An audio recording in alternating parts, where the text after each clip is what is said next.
Thank you. Good evening. I would like to call this regular meeting of the Board of Education to order. The next regular Board of Education meeting is on Tuesday, June 8th at 7:30 p.m. in the board meeting room. Good evening. Thank you all for joining us out there in Zoom land. Spring is here. It almost feels like summer's here on occasion too. I'll keep my comments brief as we have a big agenda today. So just a thank you to all those that participated in Saturday on the Oxbridge building ceremony. I've seen some of the pictures and the video, and it was a great way to celebrate that project, which continues to be on schedule and under budget. And I think the best picture of the day was the picture of the kids and their shovels in the pile of dirt with the superintendent. So I think the school is being built for our kids, and it's just a great project that continues to move forward. So I was happy to celebrate that with the town, the board, and the community. So thank you for all those that participated. And just as the school year comes to an end, just continue to be safe and continue to be smart. All the numbers and the statistics around COVID seem to be pointing in the right direction. And so hopefully we'll have a good end of the school year. So with that, I will turn it over to public comment. Michelle? Good evening. If you would like to make a comment, please use the raise hand icon. Once identified by the facilitator, please state your name and address. You will have up to 3 minutes to comment. Natasha Rose, you are unmuted and recognized. Hi, I'm Natasha Tomai, and I live at 6 McLaren Road South, and I have two children in Royal School. And tonight, I just wanted to make a public comment on the SCSSs being the new AP role, and that we have 3 candidates that are going to be recommended to the board tonight for approval. I know that there are 5 positions to fill here, and none of those names seemed like they came from within the district. So I'm curious why there weren't 5 coming tonight, why we weren't voting and looking at everybody together. And that nobody internally was qualified or was picked. My personal experience with the SCSS at my school is that there's terrific synergy and leadership there. And we do not have in my experience, and I've had 4 years of experience with PPT meetings and children with children with special needs, that there's such a solid team. And so for the continuity of parents who, next year I'm going to be on the PTO and representing, helping other parents who have kids with special needs. And it's important for us, it's important for me as a parent, when every day you don't know exactly what it's going to look like with your child, to have continuity. And I think that the people who already know your children, already know you, the personalities, have sat through the PPT meetings, who are putting the IEPs into place, who are setting up the ESY schedules.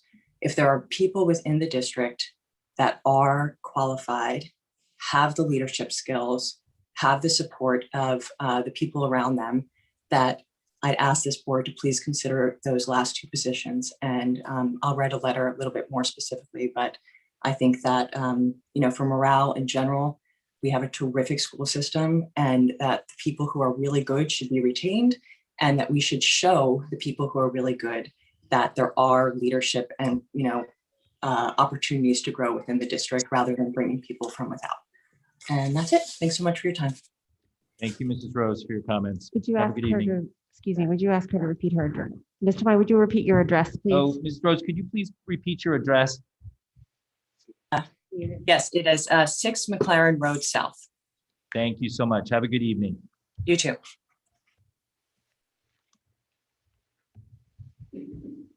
There are no more raised hands at this time. Okay, thank you, Michelle. We'll move on now to the superintendent's report. Dr. Adley. Good evening, everyone. Good evening, everyone. And thank you for those who are tuning in from home. There's lots of exciting things happening around the district as we sort of wind down the school year the last couple of weeks. Just want to recognize 5 of our seniors. All 5 seniors were National Merit semi-finalists, and they have been moved on to be finalists. Nicholas Liu, Ethan Fox, Alexander Delvicchio, Vida Mahaltra, and Natalie Volz were the 5 students. Vida and Natalie have been named National Merit Scholars, and there are 2 additional rounds that they can consider for National Merit Scholars. So congratulations to all 5, and we wish them all well. We're very proud of their accomplishments, as they should be, and their parents. The Achievers Night was celebrated for the Achievers projects. That was last evening, and it was well attended, and also it was tremendous to see the kids' projects on display, and it was also a nice opportunity to actually see the work this year without it being virtual. Again, as Mr. Chairman said, thank you to those town officials, legislators, board members, building committee members, staff, parents, and community members, and particularly the kids. As the board chair said, the kids made the day. That's why the building's going up. It was a nice day to do it, and so thank you for your availability, and thank everyone for the support of the project.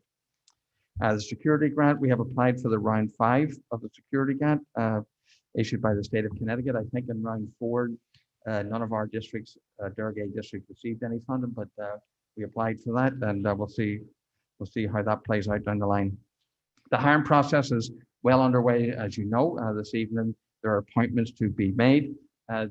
They're also closing in on the elementary principals appointments, will soon become before the board, as well as the remainder of the assistant principals. Thank you to all of the staff and students they're in the middle of the testing season. Some of it's winding down. By this Friday, AP will be wind down. NGSS at the high school will be complete by Friday. We do have some makeups of SBAC, but particularly in this year, for remain dedicated and focused during this testing window, which was actually pretty significant and much longer at the high school, particularly for AP. And again, there's a lot of activities going on around the school. It's nice to see around the district, and nice to see these activities being celebrated for our kids. And I wish good luck to the cast and crew of Something Rotting this particular weekend. We get a wee chance to see that. Theatre 308, and they are doing that outside too. That's quite a feat with staging and so on and so forth. But that will be a nice event over Memorial Weekend. Good. Thank you, Dr. Adley. Any board committee reports? Approval of minutes. Thank you, Deb. It is requested that the board approve the following: minutes of the special meeting and executive session held on May 11th, 2021, minutes of the regular meeting held on May 11th, 2021, and minutes of the special meeting held on May 12th, 2021. Do I have a motion? Mrs. Parent, second by Mrs. Stein. All those in favor? That is unanimous. Thank you. Mr. Sini was not here. I'm going to abstain because I missed the second executive session. Thank you, Mr. Sini. Any board committee reports?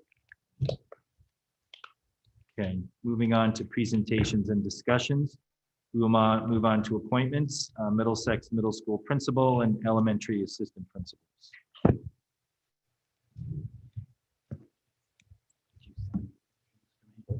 you send these motions?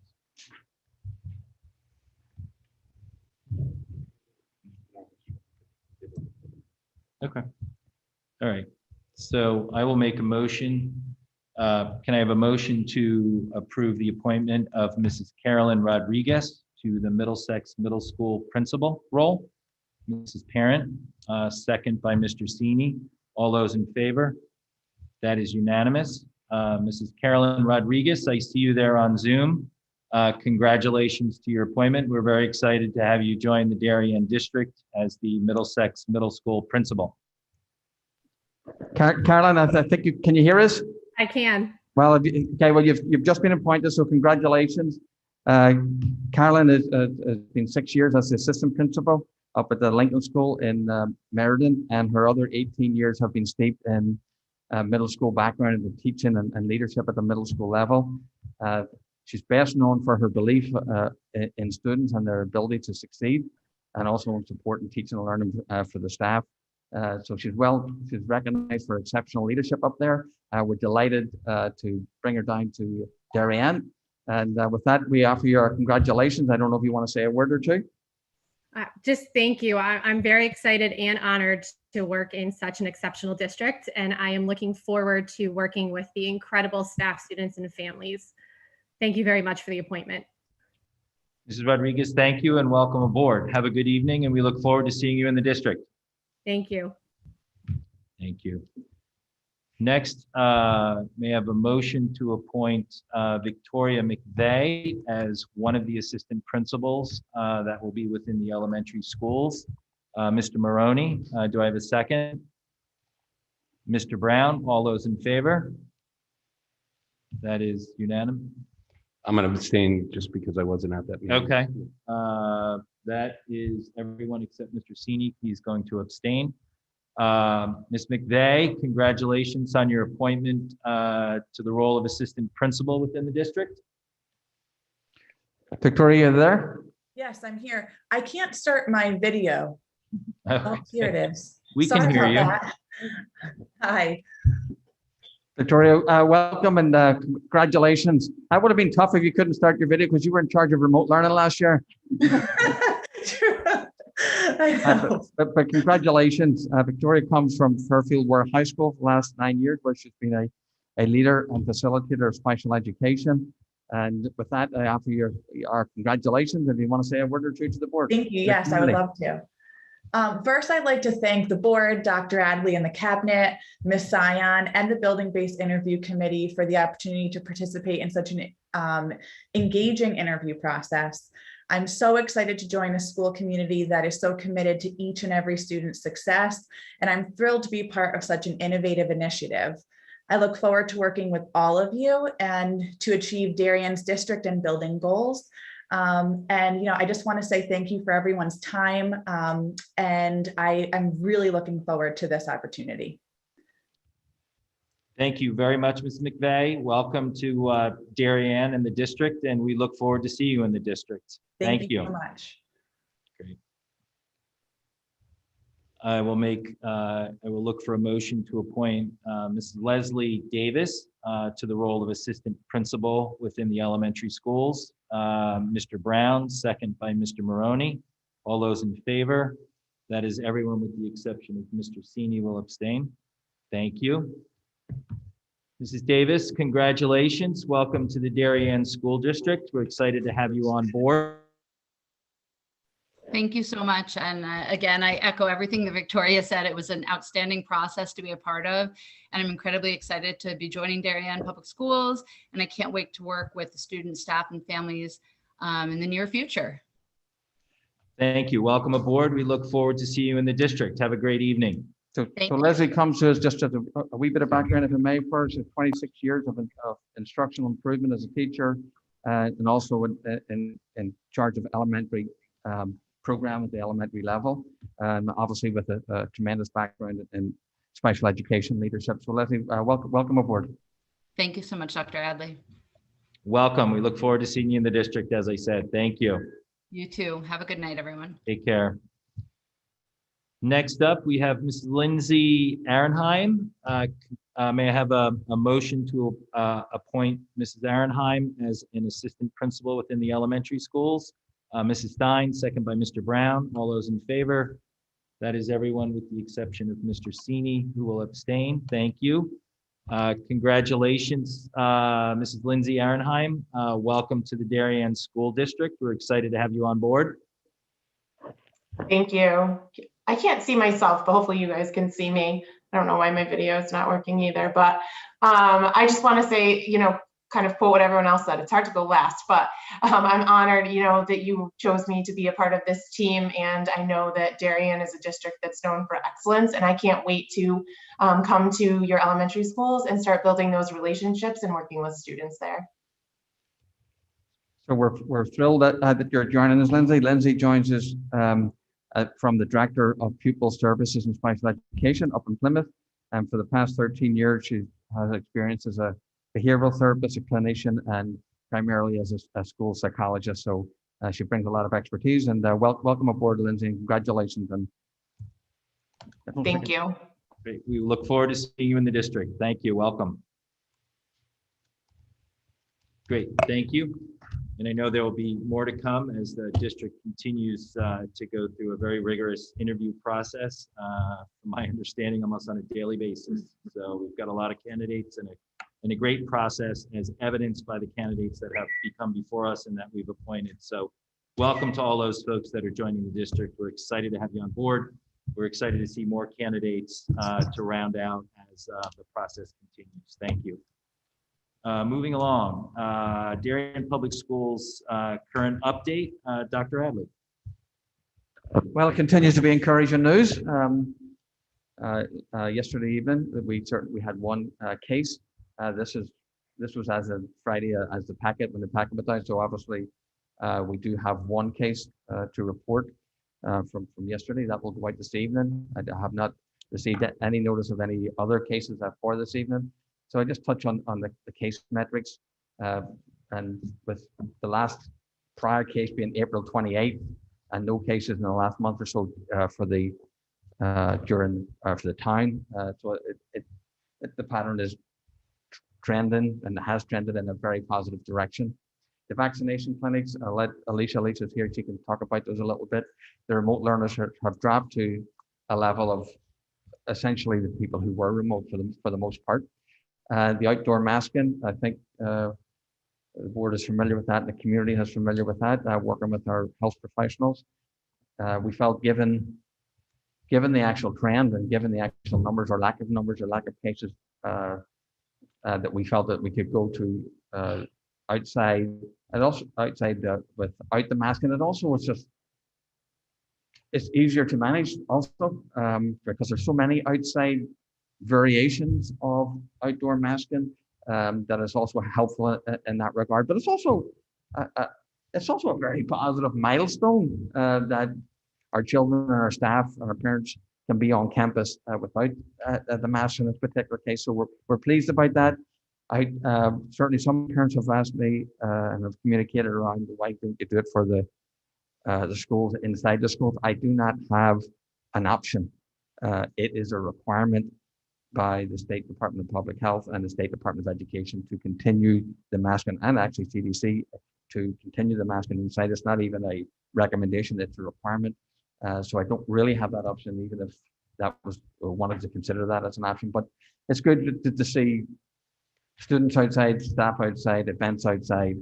That's just very encouraging, and it's a very encouraging sign for the new year. And the American Rescue Act, I want to update the board on that as we go through. This speaks for itself a little bit. It's nice to see zeros on the board. It's also nice to see the map look a lot different with and not many red towns in there. So when you can see 0115 for the last number of weeks in the town. So those are positive, clearly. We just split this up because it was getting too hard to read just the full year together. But we'll go to the end of the year. There you can see how it's dropped off. I will say too, by the way, I talked about the mask. The mask then wouldn't apply for prior to sending this out. We talked about graduations and so on, having masks. They don't need to wear masks at graduation now, right? Given this particular application. So I'll stop there before I talk about the American Rescue Grant. If there's any comments, questions, or otherwise about the first couple of topics. Mrs. Ritchie. So it's really just a comment and I guess food for thought, because I think we see the trends are getting so much better and there's so much optimism and hope right now. I think for me, I hope and I know the goal will be that masks are not on our children when they enter the school buildings come start of the new school year.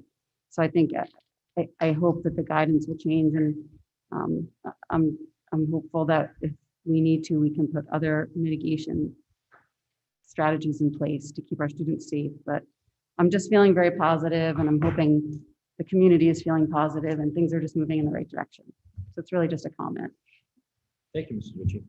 Mr. Sini. Along those lines, Alan, we don't have the opportunity to sit down with the medical experts or the State Department of Education, Department of Health.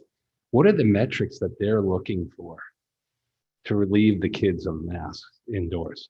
are they giving you any sort of feedback? I mean, we're in this town, we're at 0 cases. We've been, maybe 1 school case in the last 3 weeks, 4 weeks. So do you have any, are you getting any sort of input from the experts? I think I think our public officials, I mean, which includes Alicia to some degree, they're willing to make decisions where they have the latitude to make that decision. So they certainly had latitude because this was a recommendation for the mask. Actually, I'm not sure of any, as of last Friday, I'm not sure of any other school districts that are not wearing masks under any conditions outside.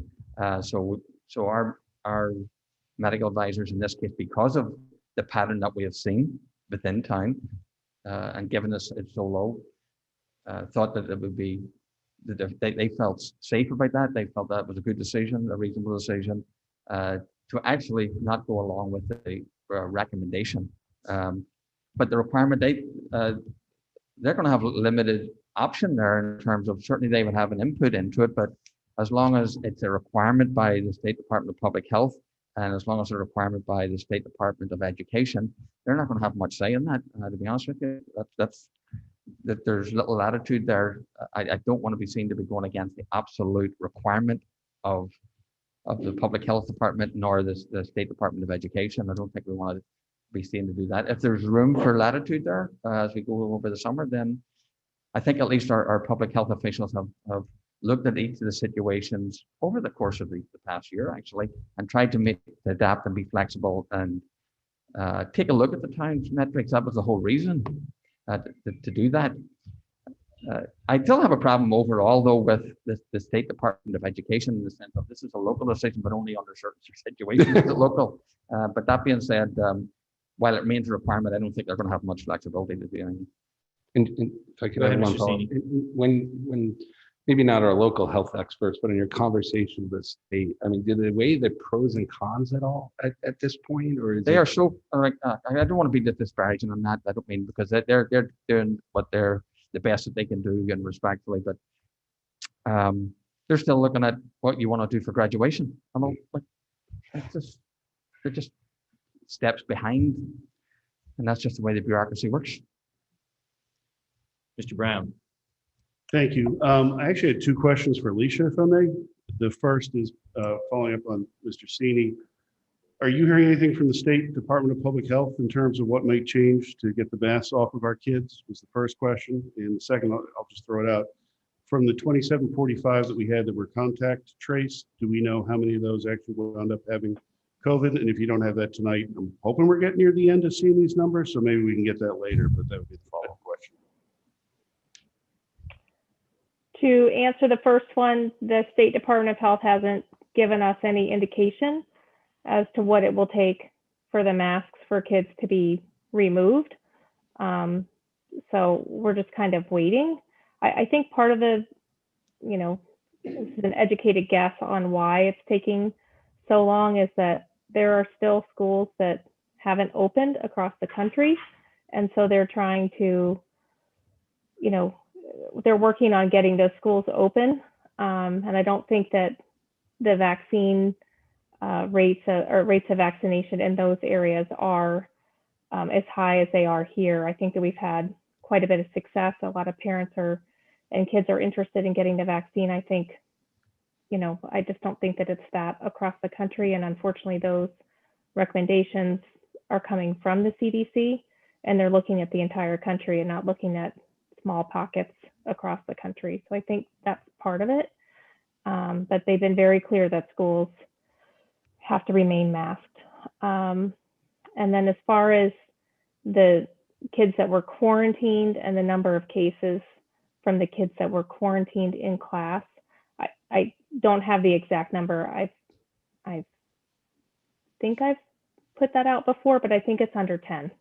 So not very many. So, myself, the other school nurse supervisors across the state, we're all hopeful that the contact trace and quarantining, even if we have to mask, that part will go away for schools. I would say if the numbers went up again and we were where we were sometime, over the course of December and January, even into March, that what we really saw was that kids seemed to get COVID from either a family contact or their social contacts and not in school. So hopefully the school piece will go away as far as quarantining, but I think that any social or family contacts would require quarantining because we did see a lot of kids turn positive from those contacts. Sorry, Alicia, the audio is a little bad here. Did you Oh, say- no. No, you're fine. The one part I missed was, did you say it was 110 or under 10? Under 10. Under 10, under 10. Appreciate it. Thank you. Alicia, could you just speak to, please, the student vaccination clinics that for 12 and above? I think they're readily available, but would you just make a comment? So the vaccine is readily available. The clinic that's at the Lord and Taylor site in Stamford is Drive Up. It's run so well, and there's no appointment necessary. So, you know, you can schedule an appointment, but you can go and then you just schedule your second appointment, or you just plan to go 3 weeks later around the same time, and they will vaccinate you there. And as far as I know, that is going to be maintained for a while. Grebes also is giving vaccines. You'd have to call them. I do think that they are scheduling through VAMS, which I found to be a little cumbersome for my own child. So, you know, I can appreciate that that can be a very frustrating endeavor. But I think that most people who wanted the vaccine have for their 12-year-old children and up have been able to find it. And, you know, I'm happy to help anybody who's having trouble. There's also through Yale New Haven and also Hartford Health, if you just go to their main web pages, it's very easy to navigate their system to get a vaccine in several different locations. You don't have to go to New Haven, you don't have to go to Hartford. So Alicia or Dr. Adley, I'll ask the $1 million question. So we organize a communication to the state that based on our community and our vaccination rate and the fact that our kids have been together, we want our kids to breathe for the last 3 weeks, 2 weeks, or last week of school in June. And we want to push the envelope. What's the response from the state on that? They would tell you to finish strong and remain in masks through the end of the year. They've been very clear about that, and I don't see that changing. Thank you. Mrs. Ritchie. I wanted to give a shout out to New Canaan because we did participate in their clinic that they had, and it was really well run. And I appreciate that they opened that up to non-residents as well. I just wanted to thank them for that because it was really amazing how well the clinic was run. So thank you to New Canaan. Thank you for that, Mrs. Ritchie. Any other questions around this before Dr. Adley moves into the next phase? All right. Alicia, thank you so much again for your time and for all your hard work, and the whole team of nurses, the whole staff. Thank you again for all the hard work. You're welcome, and thank you. Thank you, Alicia.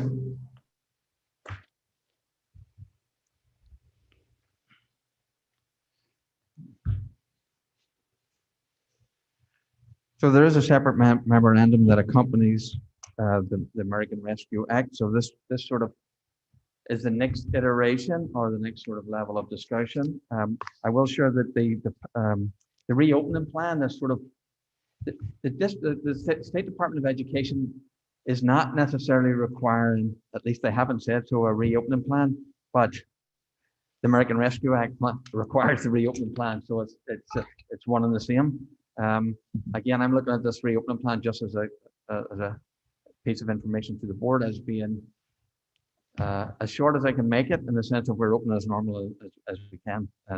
So that's the shape it will take, but that is due on June 22nd.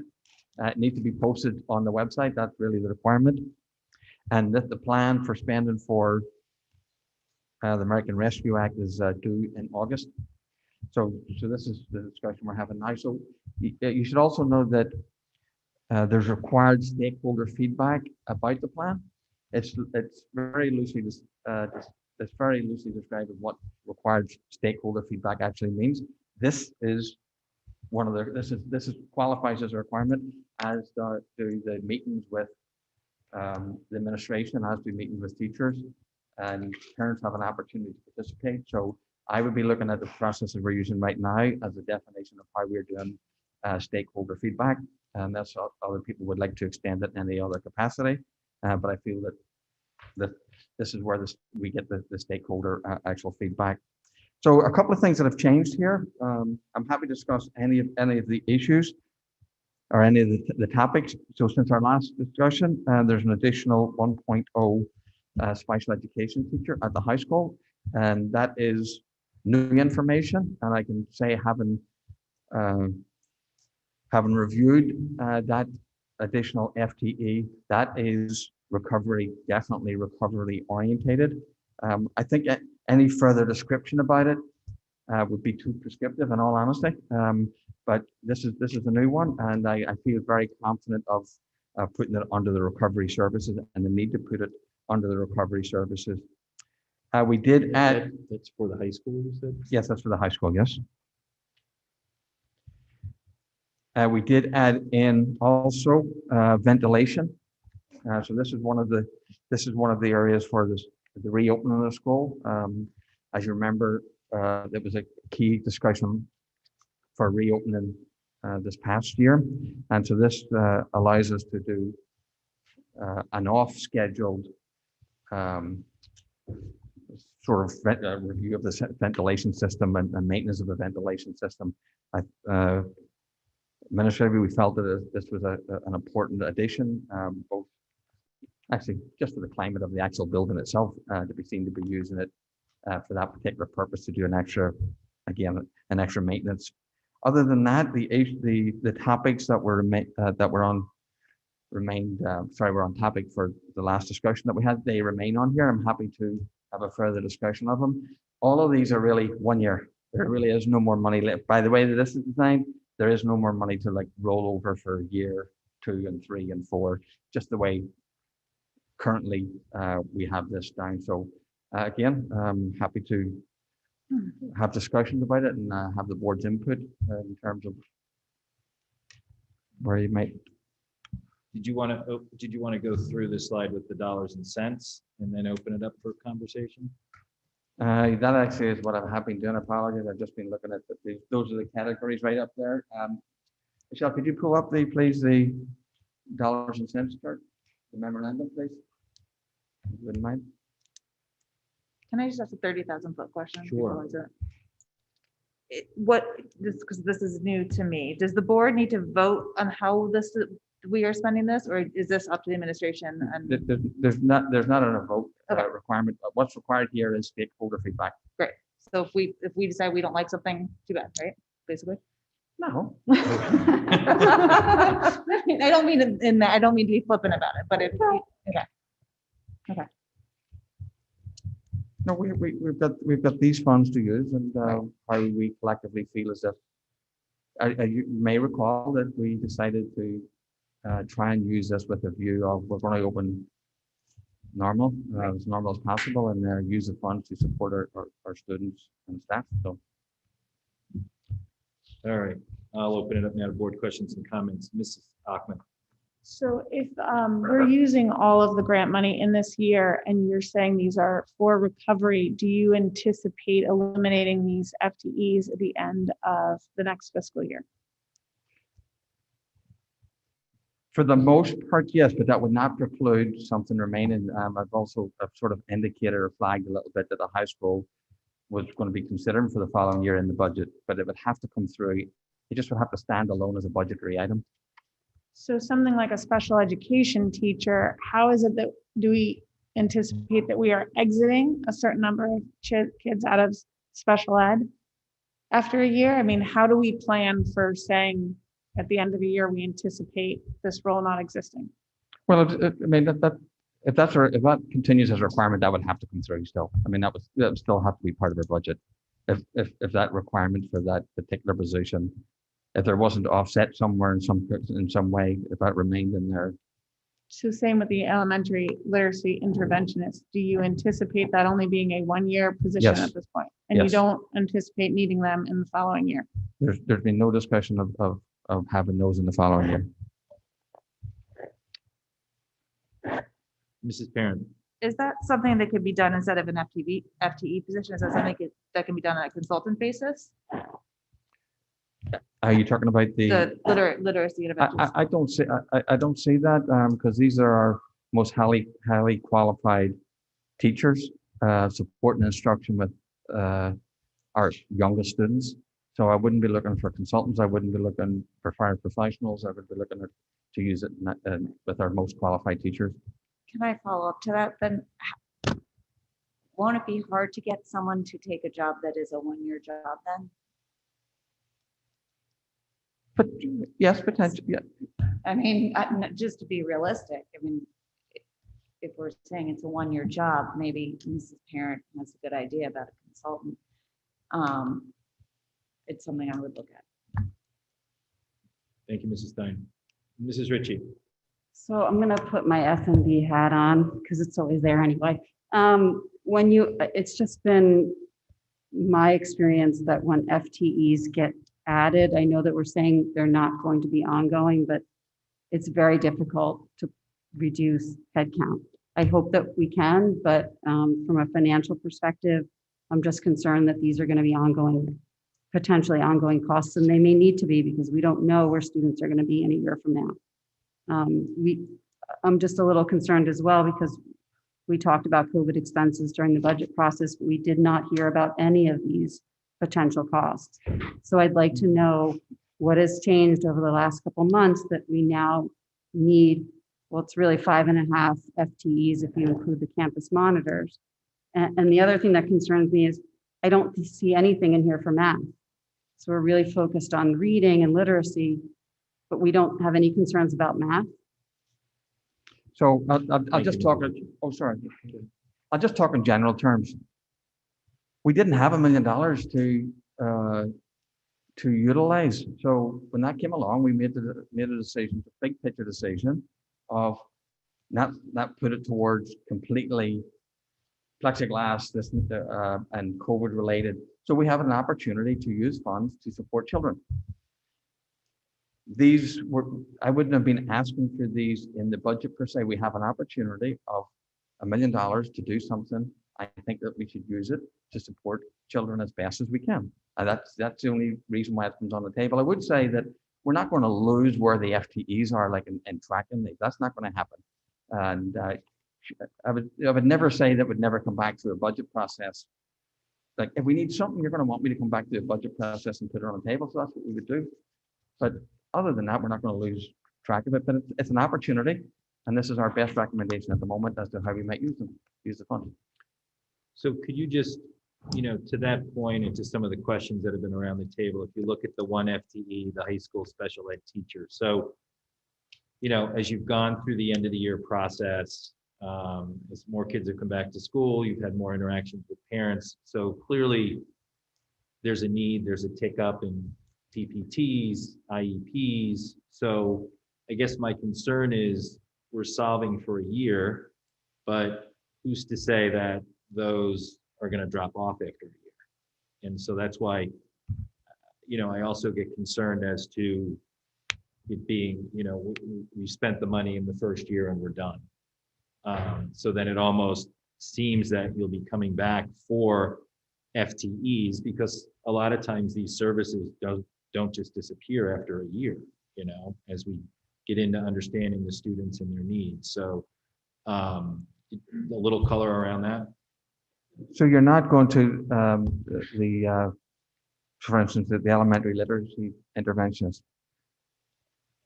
That's a useful resource to be used in that way for a year. It's not necessarily going to matriculate in 2.0 being asked for or 2.5 being asked for next year.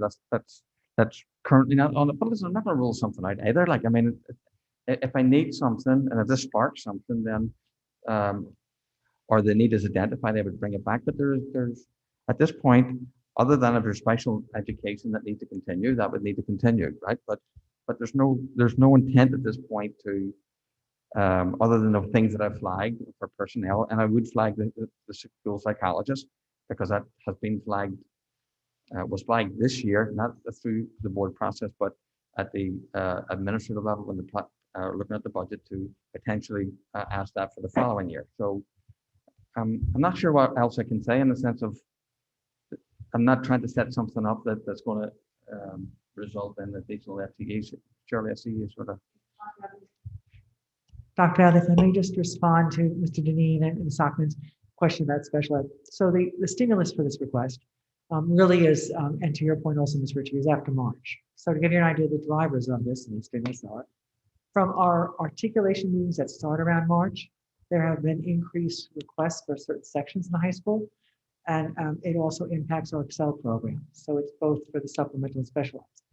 The other real stimulus and driver of this is the amount of referrals in the high school. Just to give you an idea, we've had 80 referrals this year, and 36% of them happened after March.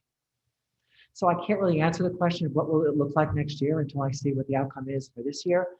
It really is extraordinary. And just to give you an idea, because your next question should be, what did last year look like in the year before?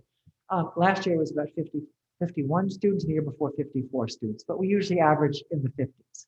So when you look at the increased referral rate and you look at the 36% that happened from March until the end of the year, you're right. It's hard to predict what services will we recommend, if students will qualify, what recommendations, but we know we need additional sections in our comprehensive classes, co-talk classes, and learning centers, or some approximation of those, as well as some support in our Excel. So that's the reason for it.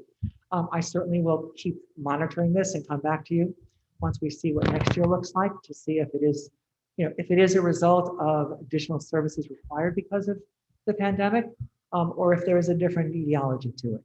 But that's really the request for it. And I'll certainly report out as we monitor it. Mrs. Ackman. I have a question for Mr. Tranberg, but I think Mrs. Klein, that's exactly what some of us were anticipating, which is why we were worried about making sure we had money for extra sections. So I appreciate that answer. Mr. Tranberg, can you tell me your current capacity in SRBI? Our current capacity for teacher caseloads? Well, yeah, for teacher caseload, I'm thinking about literacy interventionist. That seems to be an SRBI type of intervention. Maybe it would go to a general classroom. So do we need more support in SRBI? Are we generalizing just another body in the classroom? Are we looking for really someone to hire for SRBI services, or what's the specific need with this literacy interventionist? So I'll start with the specific need. Is one of the opportunities we had this year was for more push-in using not only general instruction support, but tier 1 supports with our interventionists working with classroom teachers. Our literacy specifically are carrying higher caseloads right now than our math interventionists. There's 2 reasons. One is more students tend to need literacy support than math support. The other is they're also providing our EL services and SRBI.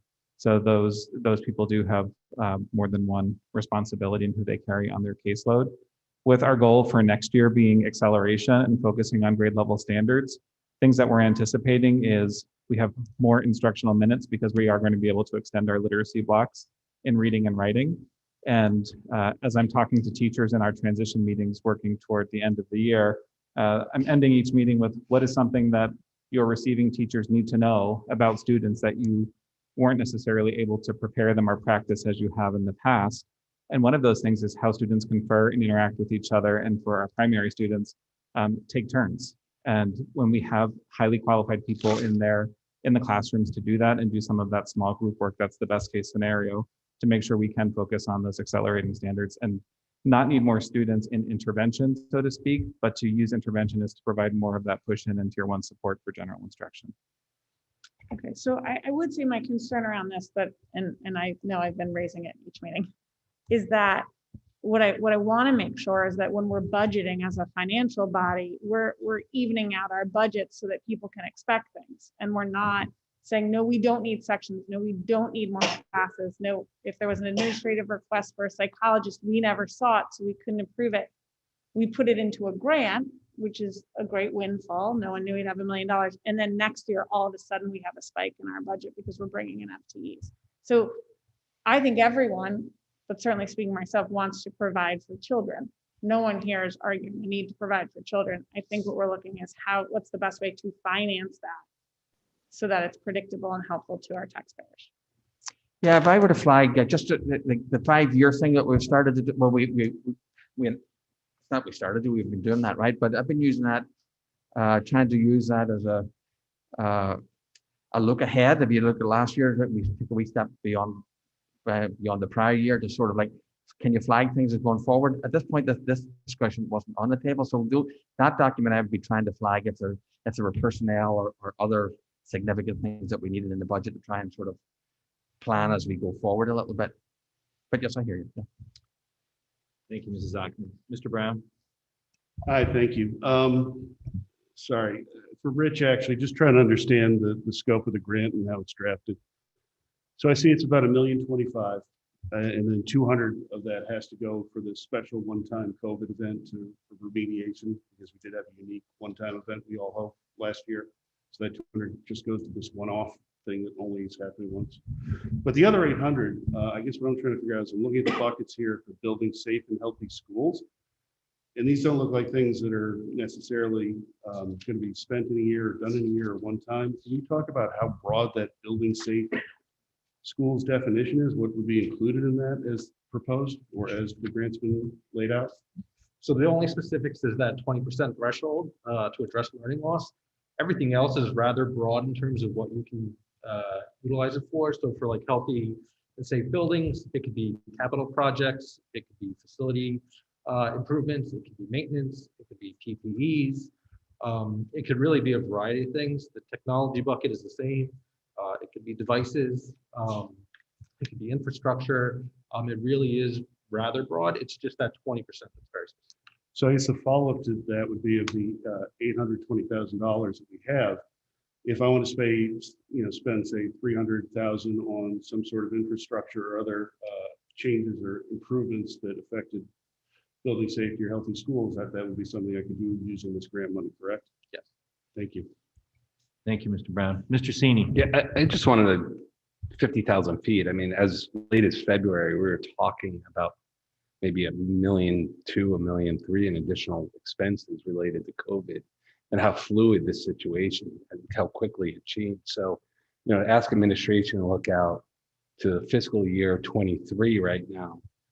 I get it. I mean, I know we want to be attentive to our students, but I think we have to be fluid as a body and understand that we're going to have to ask for resources potentially, or we might have to relieve resources that we, so I don't want to be overly optimistic, but the way this has played out just in about 2.5 short months has been remarkable in itself. Thank you, Mr. Sini. The only, in looking at the dollars and to Mr. Brown's point on where the buckets are, I would just say that as, to your point, Mrs. Klein, as we wind down the year and see what the needs are, and I know this plan has to be put in, but that we focus the dollars as much as we can toward remediation, toward literacy, toward math, toward whatever we need to do, that's student focused. The other stuff I think we can solve for, ventilation problems and stuff like that. But I think that's the opportunity for these funds. Mrs. Ritchie? So I just wanted to add on to the comments. Again, I'm hopeful that these FTEs aren't permanent, but they would represent a 0.4% increase to fiscal year 23. So I just want to flag that. And again, I want to reiterate my concern about math and making sure that when we're doing this acceleration come school opening, that we have enough resources in place to make sure that we'll be able to accelerate. Because I know we're still going to be waiting on standardized test results. We really don't have until we get, I'm guessing, Chris, until we get those results back, we're not going to have a clear picture of where students really are at this point in time. The SBAC standardized test results are certainly another indicator, but they align very well to our district benchmark assessment, so we can anticipate pretty well with the data that we have. So is the goal of the administration, this is due on the 22nd, I believe you just said. So that would give us June 8th to review kind of the fine-tuned plan. Well, I think the board would like to provide a consensus to the administration that we're all on board with this plan. So is that kind of what's your timeline as you fine-tune this over the next couple of weeks and get ready for submission? I believe you said on the 22nd. So the reopening plan itself is a version of the reopening plan that we did last year, but it's not going to have all that information in there. So that's the actual reopening plan, which is June 22nd. The plan for this, I believe, is due in August, right? So this we've still got time, and I'll continue to bring this forward and keep it open for the board as to if I want to continue to have input, if there's things that change. But right now, So just to confirm, the reopening plan tied to the American Recovery Act. is Correct. Due June 22nd. Yes, but it doesn't include that. It does not include like what you're looking at right now. Doesn't include how you're going to spend the Right, dollars. right. And then Rich, if not right now, shortly thereafter, could you just confirm the date that the dollar plan is due? Sure. Okay. I Mrs. think- Ockman. I think Mrs. McCammon had a hand. Oh, sorry. Thank you. Mrs. McCammon. Can you all talk about flexibility in this plan in two different ways? I'd like to understand it's $1 million and change that we have. It is a multi-year grant, but you've gone ahead and loaded it in the beginning. And I get that. When we think about early intervention, we talk about put your dollars in early so that you can remediate and send your students forward healthily. But I'd like to understand fiscally where the flexibility is. I did read, Rich, a little bit that you'd said that if we decide to spend it differently, we could reallocate over categories and over time.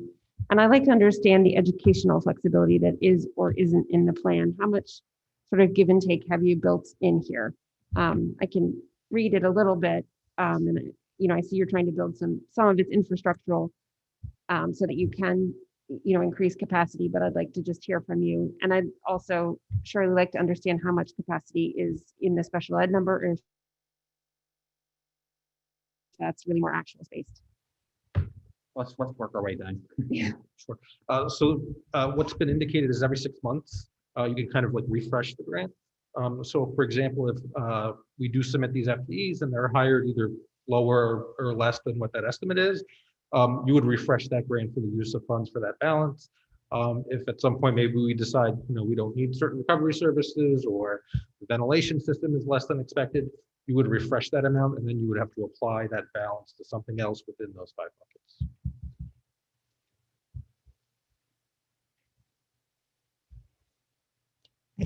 Can you repeat that portion of my question, Joe? Thank you. Specifically for special ed, I'd like to understand if most of the dollars that are allocated are based on actual need that's identified, or whether you've built in any flexibility for needs that we cannot necessarily see in this moment, but think we may have. The latter of the two. Thank you. Actually, both. Are you good, Jill? Okay. I just have a Yeah. quick follow-up. Oh, go ahead. Well, just Chris or Alan. So when we think about the general ed environment, how much flexibility do you have built into this plan? Can you talk about sort of what your thinking was in terms of being able to be optimally responsive? Well, the literacy interventionists themselves, the high schools to colleges, those are all services for all students. So that's really, we wanted to try and at least have representation to cover, let's say all students, maybe literacy interventions are not doing up and down the system, but generally that they're available to all students within certain grade levels of which is being allocated. So that was a lens that we looked at, but it also evolved that way a little bit because that's where the need sort of relatively evolved. When I say relatively, it's because again we have the funds and we'd like to look and see what's the best way to use them. It doesn't mean to say that we didn't ask for these in the budget and we should have asked for these in the budget. That's not the case, but it's an opportunity to service all of our students. So those are the main areas with flexibility within the instructional domain, so to speak. Thank you. Mrs. Ockman. So I'm sorry, I think it's a quick question. Something Mrs. Klein said jogged my memory in the sense that Mr. Tramp, like if we, since March, we've seen an increase in need, right? We need to fill that need. So that makes sense to me. But Mr. Turnberg, 2 meetings ago, we heard that kids and assessments were meeting benchmark or above, and that we had one more assessment to do. Has something changed in that intervening time that supports the idea of literacy interventionists in the classroom, but benchmark and above and no loss of learning, and then we need literacy interventionists? I'm trying to wrestle with those two ideas. I wouldn't say anything has changed, but we're able to articulate what are the things that we would like to perpetuate as a result of going into next year. And I'll back up. What has changed? We we are much more optimistic that we can start next year as close to normal as possible. And I don't think any of us were thinking that until maybe 3 weeks ago when everything rapidly changed. So knowing that those opportunities are going to exist to have a more typical return to school, that certainly has everyone thinking about what they need in a little bit of a different way. And that makes them able to articulate what they anticipate their needs are going to be. So has the student level of performance changed?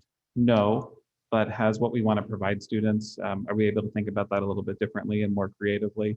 Yes, I would say that's changed. And the other opportunity, and this incorporates some of Mrs. McCammon's question as well, is we do have a new leadership team in each of our schools next year.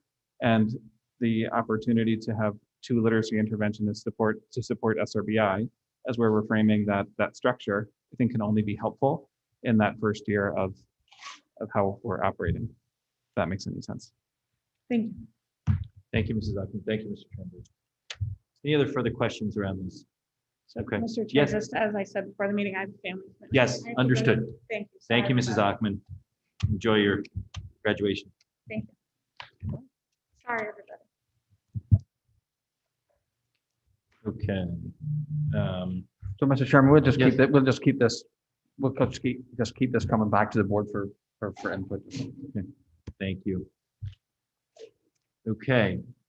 So we're going from our American Recovery Act and discussion of dollars, and now we're moving to Switzerland and Germany to discuss possible action on the 2022 field trip proposal to Switzerland and Germany. So Ms. Christina Maurizio, you have us traveling around the world.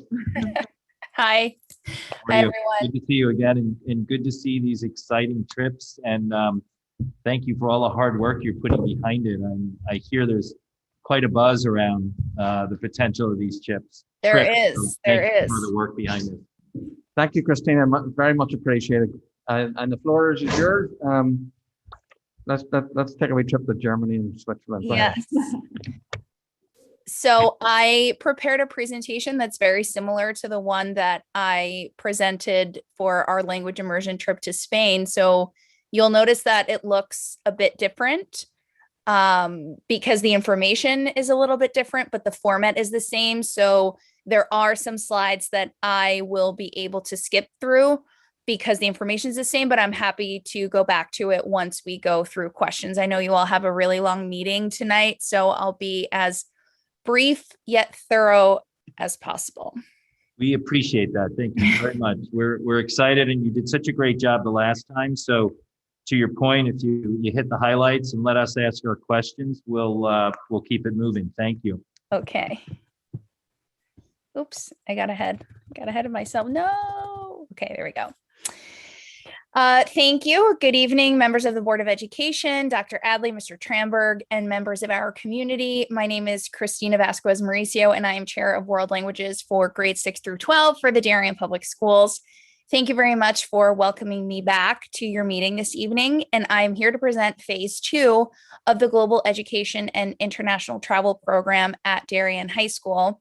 Our goal with this trip is to complement our April break language immersion trip to Spain with the Global Leader Summit program in July of 2022, which will take our students to Switzerland and Germany.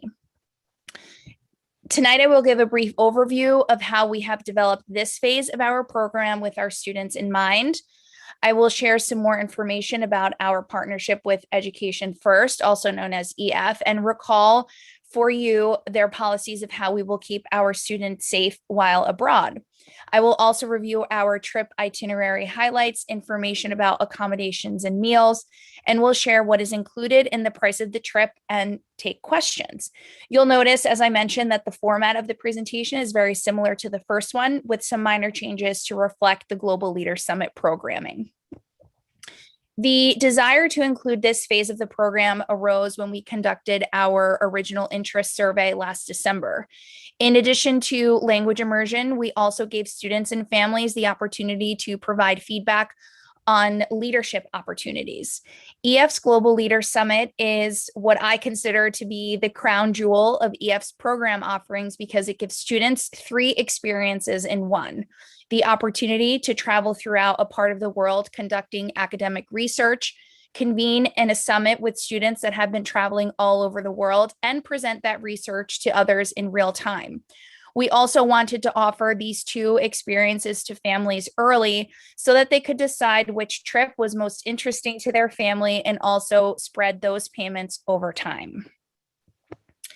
As you know from my previous presentation, and perhaps through your own travels with your family, when young people travel, they come back changed and with a greater worldview. And not only does the Global Leader Summit offer students the opportunity to make what they've been learning in class applicable in the real world, but it also provides them with a forum to do research on location.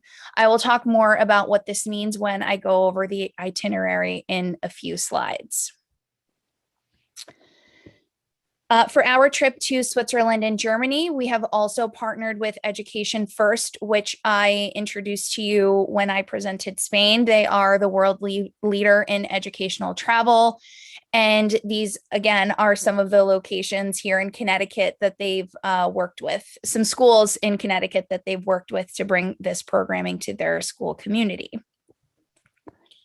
As you know, the safety of our students is our #1 priority while abroad, and EF safety and security protocols are one of the main reasons we have partnered with them to help us plan our trip. All of the safety protocols reviewed in my previous presentation also apply to the Global Leader Summit through Switzerland and Germany. This is one of the slides that I didn't change because the information is the exact same, but I'm happy to go back and answer questions about it when we get to questions. Okay, this is my favorite part. The focus of the excursion to Switzerland and Germany is health and wellness.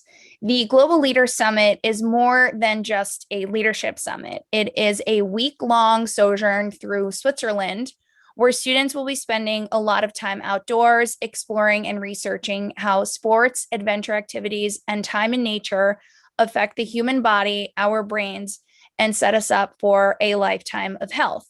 On day 1, students fly overnight to Switzerland, and on day 2, they arrive in Geneva.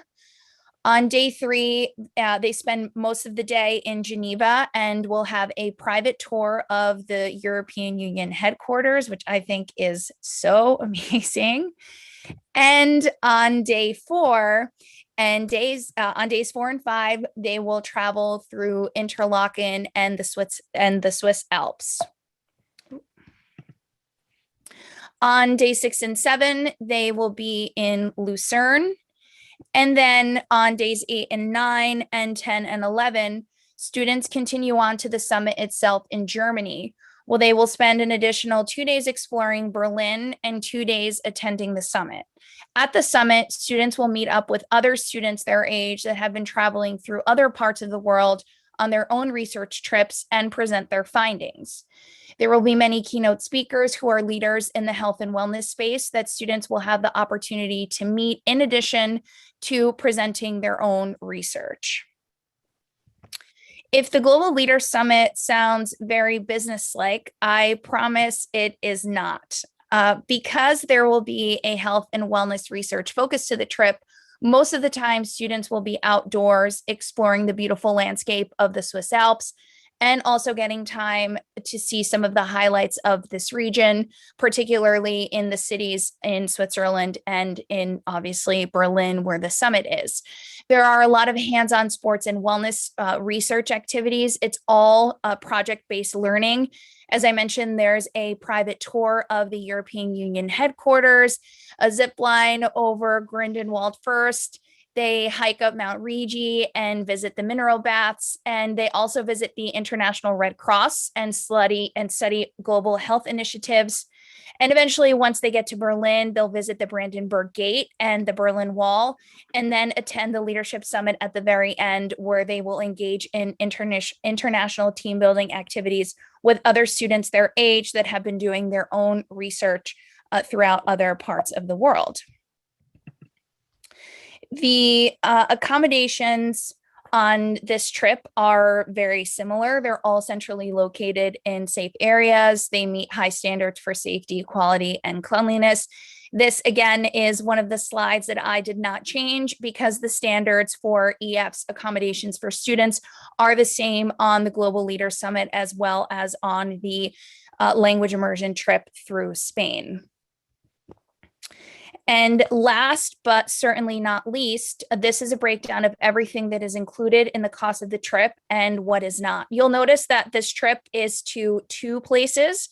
Students land in Geneva, and then there is ground travel throughout Switzerland. And then they also travel to Berlin on an airplane. That flight is also included. So all round trip airfare and transportation on tour, all hotel accommodations.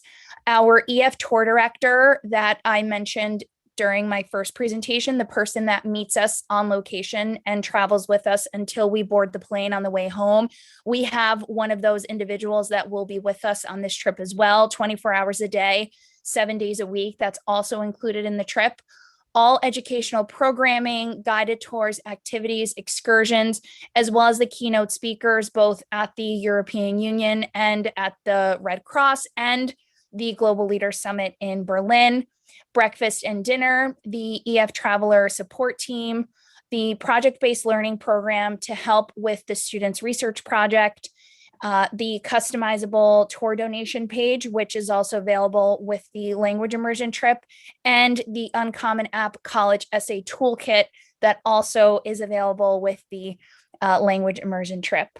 And what's not included is the exact same. So travel to the airport, passport, visa, baggage fees, spending money, lunches and snacks, tips, college credit through EF upon completion of this research project, and the Global Travel Protection Plan, which can be added for a fee before students go on tour. And that's it. That was fast. Christina, well done. Thank you very much. That's very exciting. I mean, the whole component of it with the EU and the leadership conference is excellent. So thank you so much for all the hard work behind it. I'll open up for some quick questions with the board. Mrs. Parent.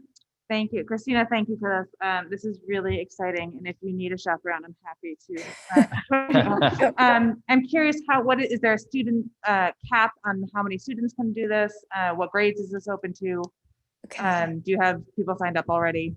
We do. We also have students signed up for this trip. As I mentioned during my last presentation, we still fall under the no risk enrollment period. So if for whatever reason this trip would not be included, all of the students would not be approved. All of the students that have already registered, their families would get all of their money back. There is a cap on this trip. It's 80 students, but that's just the general cap that EF gives us. The trip is open to students in grades 10, 11, and 12, similar to our language immersion trip. However, what is different about this trip is that it is not only exclusively for students that are studying a world language. This trip is open to all students in the DHS community that are in grades 10, 11, and 12. Thank you. That will be in grades 10, 11, and 12 next year, not currently. Right. Thanks. Mrs. Ritchie. Thank you. Do you get to go on both these trips? Just out of curiosity. And if you need another chaperone, I'm also available. Okay. It makes you want to be a high school student again. It's exciting. It's wonderful. I thank you again for all your work on this. I think it's amazing that we're giving our students these opportunities that we haven't in the past. And I'm a huge proponent of it. So thank you very much for bringing both of these trips forward to the board. My pleasure. Thank you. I wanted to thank you because I did notice that Dr. Adley did sign this. So thank you very much. And I'm just really excited, and I don't really have any questions. I see there's 10 students enrolled. Yes. Do you think, based on the fact that it's not during the school year, that you'll have an issue getting chaperones?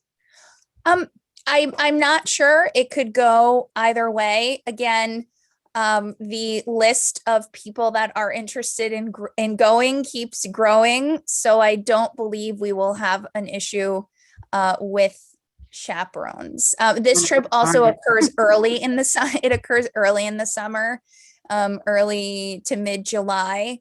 So hopefully that will still give the adults in our DHS faculty an opportunity to make plans for later on in the summer as well.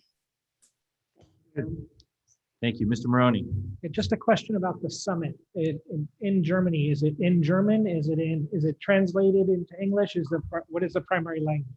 Oh, that's a great question. I should have included that. The primary language of this is English. So EF Tours, while it is Education First as an organization, while it is based in the United States, their primary language of communication is English. And the assumption is that most students attending these excursions are speakers of English primarily. This is not a language immersion trip, so our students will not be required to speak French, Italian, or German while they're on the trip. So I would say all of the keynote speakers and all of the research will be conducted in English. Thank you, Mr. Maroney. Mrs. McCammon. Just a quick comment to say thank you for providing an opportunity that is not language-based. I think it's important for students who may not either be interested in a language-based experience to have another option to understand the global community. So thank you. Absolutely. That was actually why we wanted to propose both of these at the same time. Mrs. Perrin. Thank you. Just another quick question. This is a thought that's been bubbling in my head for a while since I've seen these two trips. I feel like there's a third leg to this travel stool, and it has to do with service. And I'm curious if there's any thought in your mind of potentially adding another trip down the road that has a service component to it. Yes. So I will not be adding a third trip for next school year. They're just two of them. But our hope is that for both our language immersion trips and for the Global Leader Summit, that they both happen every school year and that we alternate with the focus of the trip. So the focus for this Global Leader Summit, for example, is health and wellness. And our language immersion trip is obviously language immersion. Our hope for one of those two offerings for the 2023 spring and summer will be service learning. Excellent. Thank you. Thank you, Mrs. Perrin. Any other board questions or comments? So may I have a motion to allow Ms. Christina Maurizio to move forward with planning and organizing this trip?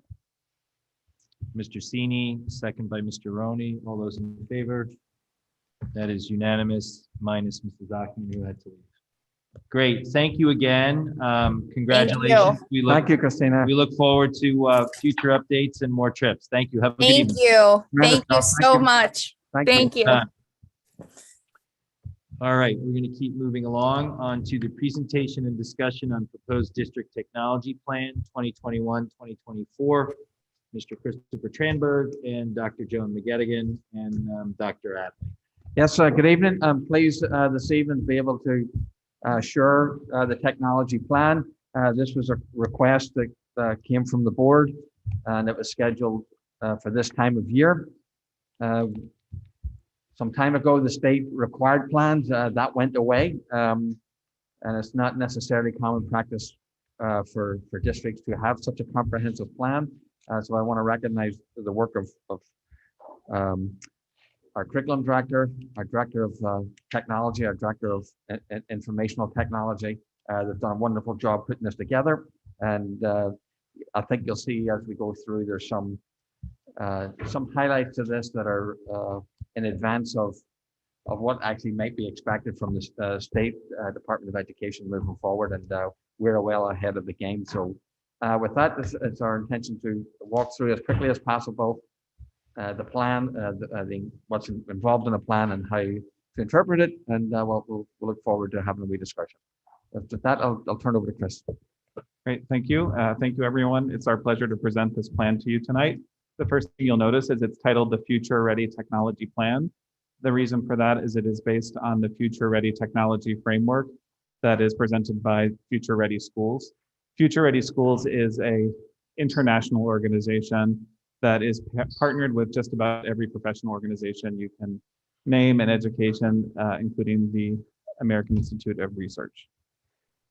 This plan is also the first to intentionally connect to the recently adopted board vision, mission, core values, and strategic plan. The overview of our presentation this evening is we'll do a quick overview of a timeline, discuss the design of the framework, show how there's a crosswalk with our guiding documents, and then we're going to focus most of the time on what we call the framework drivers. Those are the parts of the plan that are most directly connected to student learning and thereby the most important part of the plan. This timeline provides an overview of broadly what's happened since 2018 to what we hope to continue on to 2024. In 2018, the District Technology Council was in transition of some leadership transition. And when Dr. McGettigan came on board, she inherited some of the thinking of that council. And she has worked in her time to organize that into a plan that we were working with last year, and it was connected to some of our goals, as you might remember. But this year, we spent more time, and in her professional networks, what we know to be coming is the state is likely to adopt the Future Ready framework as the technology framework for the state. So we are just on board before that officially happens, which we are anticipating will happen before the end of the year. So from what Dr. McGettigan inherited, she translated that into, made connections to the core drivers of the Future Ready framework. And then she went back out to that original tech council of the members that are still here to make sure we were honoring the work that that tech council did. And so you'll see their thinking reflected in this plan as well. They provided feedback along the way. This is the actual framework. We have student learning at the center because that is the main purpose of everything that we are doing here. And all of the drivers that surround student learning are not independent, but they all count on each other. So even though we've broken them out and tried to create strategic actions that align to each of those, we know that they all need to work together.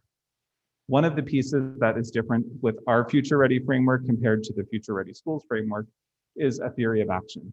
So the theory of action is a philosophical position or belief that if we do these certain things, then we all have a result of student learning. And ours reads, if we create innovative, transformative, and sustainable learning environments to provide technology-rich learning experiences, then all students will develop future-ready technology skills to enhance and support their learning in school and beyond. One of the commitments that we've made as a district is one-to-one. And the reason that one-to-one is important in realizing the Future Ready framework is equitable access for students. A one-to-one plan provides all students with access to a device. It also makes clear for teachers what students have access to. So when we're designing curriculum and designing lessons, we can anticipate what students have and what they'll be able to do with those technologies. On the more technical side of that, when we have specific devices, we're able to service those devices.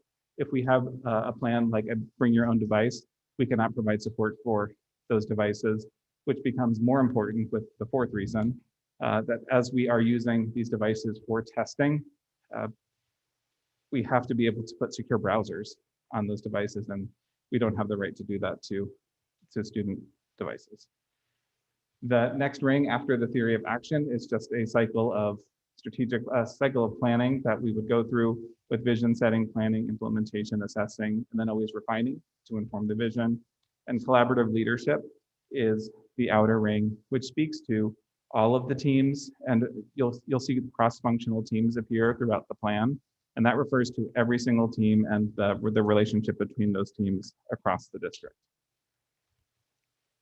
Our recommended way of navigating the plan is doing this online, in which we will release it to the public, but we wanted to make sure you had a chance to see it first.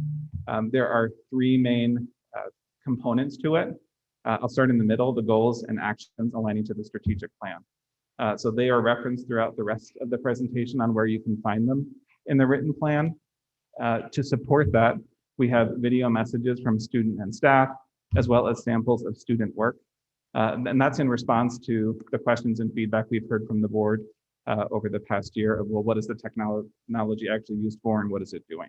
So we tried to bring that to life through the plan itself. We've also intentionally crosswalked this document with some of the documents that came out of the Strategic Planning Committee, just to show those connections are made. So first, we started with core values, and I'll just zoom in on that. So wellness was a prioritized core value of the board. And we talked about how would we realize that or make that come to life for students in the district. So the realization is ensuring safe digital environments for all, focusing on cybersecurity, equitable resources, and balance in digital use. And so you might say, okay, so what does that mean? What does that look like in classrooms? And so some examples are, again, the one-to-one providing access to all students, making sure that we have processes in place for data privacy, making sure students are staying safe by being able to monitor what they are doing with the devices. And I'll say most importantly is making sure we're developing curriculum that is providing those guaranteed experiences for that student learning and use of technology in the classroom. And additionally, assistive technology and accessibility for all students is woven throughout the plan, as well as the emphasis on using technology for creation and not consumption. And generally speaking, one of the important conversations that we've had at the table is about screen time. And the way that we want to address screen time is, again, making sure we're using these devices for creation and not just using them for the sake of using them. And the way we do that is embedding specific expectations within our curriculum to show where are those guarantees of when we want students using technology to show their learning. There's also a crosswalk of what I hope look very familiar to you on pages 10 and 11. On the left-hand side of both of those pages are the strategic goals directly from the Board of Ed strategic plan. And on the right-hand side are those drivers from the framework. And again, all of those drivers connect to each of these, but we wanted to show where we're intentionally creating a plan to highlight how that driver will inform that section of the plan. Now as we transition into this section, this is taking each of those drivers and just pulled out one idea from each of those to show how we are making those connections to all of these. And with curriculum, instruction, and assessment, which is obviously near and dear to my heart, we're pulling out the intentional use of standards. So the ISTE standards, or the International Society for Technology Education. One of the things we need to do as we are revising and developing new curriculum, it's a required thing, not just a nice to have, is making sure we're embedding these standards across all content areas. And an example is knowledge construction and creating and communicating for students. So as we are showing or embedding assessments in our curriculum, we need to not only make sure that the units of study are reflecting those specific content areas, but also skills in these different areas of technology. To point out how complex this is at the same time, we are also auditing our curriculum for cultural responsiveness, and we will also be embedding evidence of portrait of the graduate. So our documents are becoming more complex and they have to represent all of these things in all content areas. Very connected to that are professional learning for our staff. And just like there are standards of content knowledge for students and skills, there's also standards in technology for staff. And one of those is staff as facilitators of use of technology.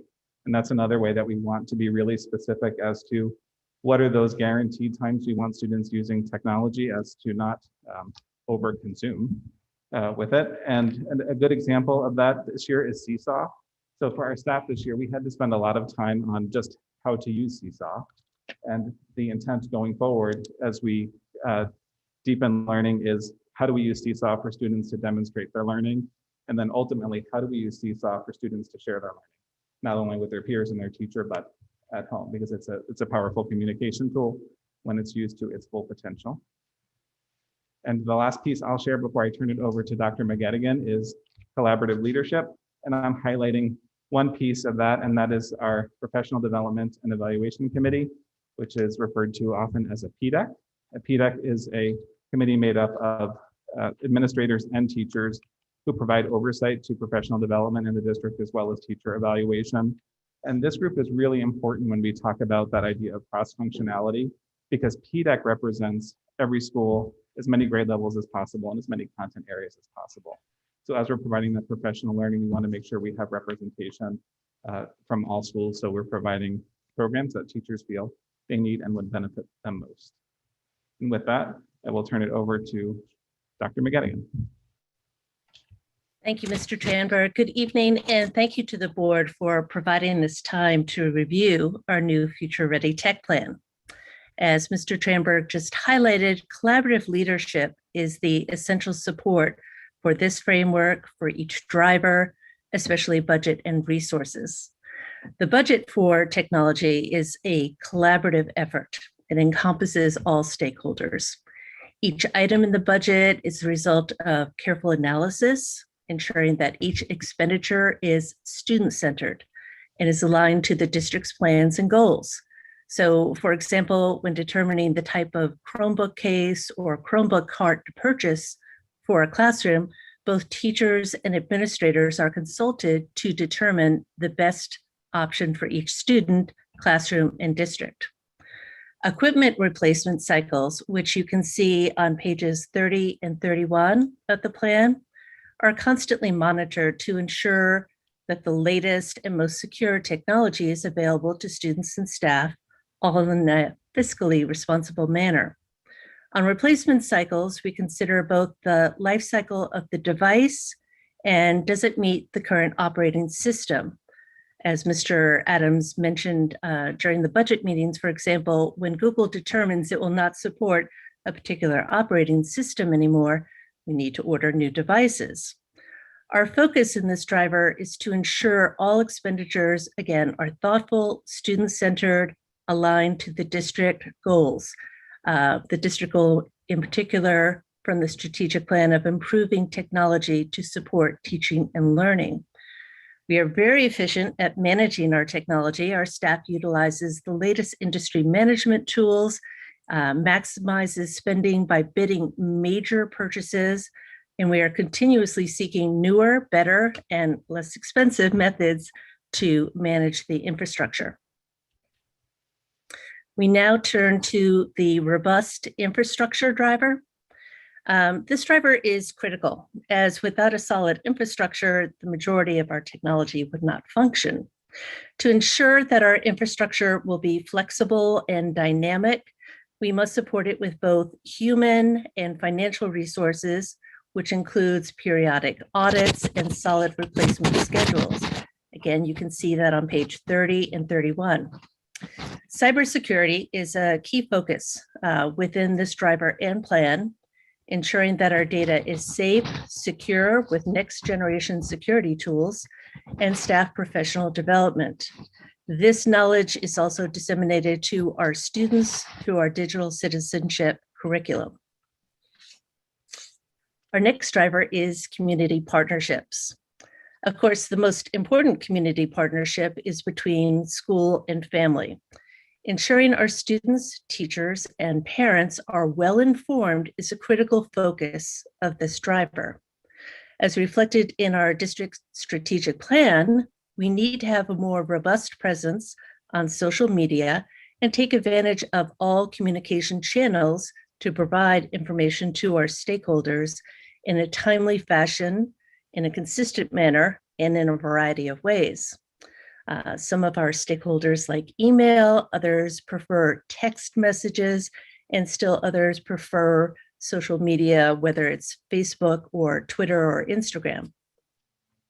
Our goal is to provide timely information on a consistent basis across these channels. We also seek to engage our Darien community as we look for opportunities to collaborate with community experts in the life of our schools to ensure the success of our learners. Next, we get to look at data and privacy.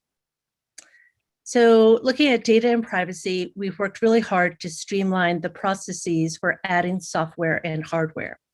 We work collaboratively to determine effective use to support instruction, while also making sure that we're respecting student data privacy in accordance with the Connecticut state law. For example, when a teacher introduces a new application that's been approved, he or she can be certain the resource is safe for students in maintaining their privacy, and that the resource has been vetted for instructional soundness.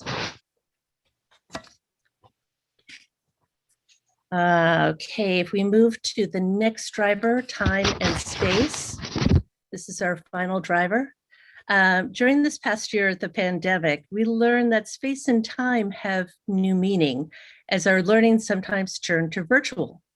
We learned it is critical to have flexible learning environments, to develop innovative practices, and to ensure that we had the right pieces in place, from devices to professional learning to curriculum. We learned how to learn beyond physical places and to take advantage of asynchronous opportunities in learning. One of our more important focus points in this driver will be our Libraries Reimagined project. As we transition from traditional school libraries to Learning Commons, which will serve as both the physical and virtual learning hub of each school, assuming that this project continues to receive the support of the board. And finally, as we look ahead to the future, it's important to support research and development, which allows the administration to evaluate new technologies as they are developed. Technology changes at such a rapid pace, it's not always easy to predict where we may want to invest next. But we ask for board support in the following 3 areas potentially: wearable technologies, virtual reality, and augmented reality have shown great potential. So down the road, those are possibilities. But again, it's difficult to predict such a future that changes so quickly. Again, thank you to the board for providing this time to report on our Future Ready framework. And I will turn things over to Mr. Tranberg. Thank you. We can dig in many other areas, but we wanted to highlight the drivers as the place where we've developed strategy and action specific to what we'd like to do over the next 3 years to address many of the things we've heard, well, that I've heard come up in the past year or past 16 months. And we gladly take questions and have a discussion at your leisure. Mr. Tranberg and Dr. McGinnigan, thank you very much for the presentation. Appreciate that. So we'll open it up to board questions and comments. Mr. Chairman, may I just? Yes, I just sure. wanna Sorry, rec- Dr. Adler. No, that's, I just want to recognize Michelle, Ms. Lopez, because she's the one who designed the action plan itself and the layout and did the whole production herself. So she's here, so I just wanted to recognize her. Thank you. Great. Mr. Sini. So I might be stating the obvious, but thanks for the time and the presentation I thought you guys put into this. But I think what we're really looking for is the utilization of those tools that you mentioned in measuring actual usage and seeing some hard numbers. Because again, I'm going to use, it's always dangerous when you use your family as an example. I see progress as each child, the younger the child is, the more use they get out of the school issued devices. But I think as a community, that's a question that just keeps coming up over and over. And if you could hit on that, I think you'd get a lot more buy-in from the entire community. I think we're there. I mean, we have tremendous faith in the STEM efforts and the technology efforts, but put some data behind that would be awesome. Thank you, Mr. Sini. Mrs. Ritchie.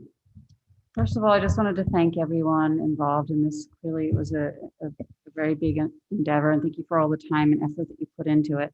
I think from my perspective, the first thing I wanted to touch on is, Chris, you mentioned personal devices just briefly and how you didn't think it would work for our students because of the testing that they would have to do, and I guess because of security that you'd have to put on their devices, their personal devices. Is that did I hear that correctly? Yeah, so there are 4 reasons I presented as why providing a device is preferred over a bring your own device type of policy.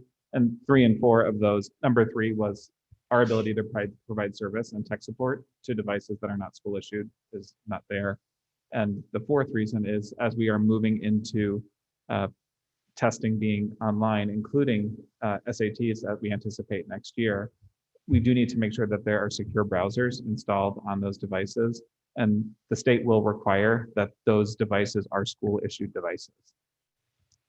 So, I mean, that was one of my questions was going to be, can we still explore the ability of families to use their personal devices? But it sounds like it's going to get more complicated because of that state requirement. From We would all have to signs- have enough devices for every student, regardless of whether or not they would, I guess if we're simultaneously testing students, we'd have to have enough devices for them to use. From everything I've heard, all signs point to yes, but I'll look to Dr. McGettigan as she had the great responsibility of being our district-wide testing coordinator this year.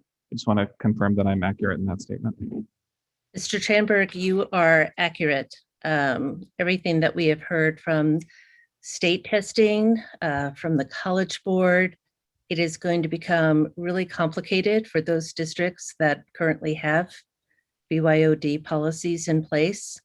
They're going to need to have that count of devices, as you just said, Mrs. Ritchie, one for each student. So next year is going to be, I think, a messy for a lot of school districts. Not so messy for us, though.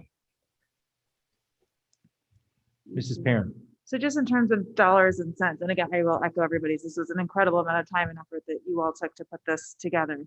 But in terms of the money aspect, do you, I see the, the replacement cycle. Are there additional investments that you project bringing to the board in the next 5 years? I would say in those three categories that Dr. McGettigan presented of wearables, augmentation, and virtual reality, what those translate in to me would be significant changes in current course offerings or new course offerings to accommodate those technologies. And that's where that expense would come, and it would come through a new course proposal. I don't know if this is, for me to talk about virtual reality and augmentation, what that would look like is where I would turn to my colleague, if you'd like to know any more about what that might be. If I could, yeah, if I could give you an example, Mrs. Parent, picture that you are in ninth grade biology and you are walking into your classroom and the entire walls, flooring, and ceiling with a click of a button have been turned into the interior of a human heart. And so you are able to interact and touch and really examine how the heart works. This technology exists now. I've been to a company and had to sign all sorts of non-disclosure agreements, but this technology exists now. They just haven't figured out a way to make it affordable. And I think as soon as they figure that out, learning is going to look really different. So I don't know if that's 2 years out, 5 years out. Technology is just gosh darn difficult to predict, but it's really exciting things that are on the horizon. And I assume there'll be some PD associated with whatever comes down the pike as well. Yeah, another example, staying with science, something that I have seen as well is virtual dissections. So instead of students, that's because you're not going to operate and dissect a heart, but you can do a virtual dissection using this 3D technology, which is rather impressive. Thank you, Mrs. Parent. Mrs. Stein. Hi, thank you for the presentation. I want to push back a little bit. As you know, I keep harping on one-to-one at the high school specifically. The majority of our surrounding school districts are BYOD at the high school. When you think about testing at the high school level, it's not all grades, all levels at one time.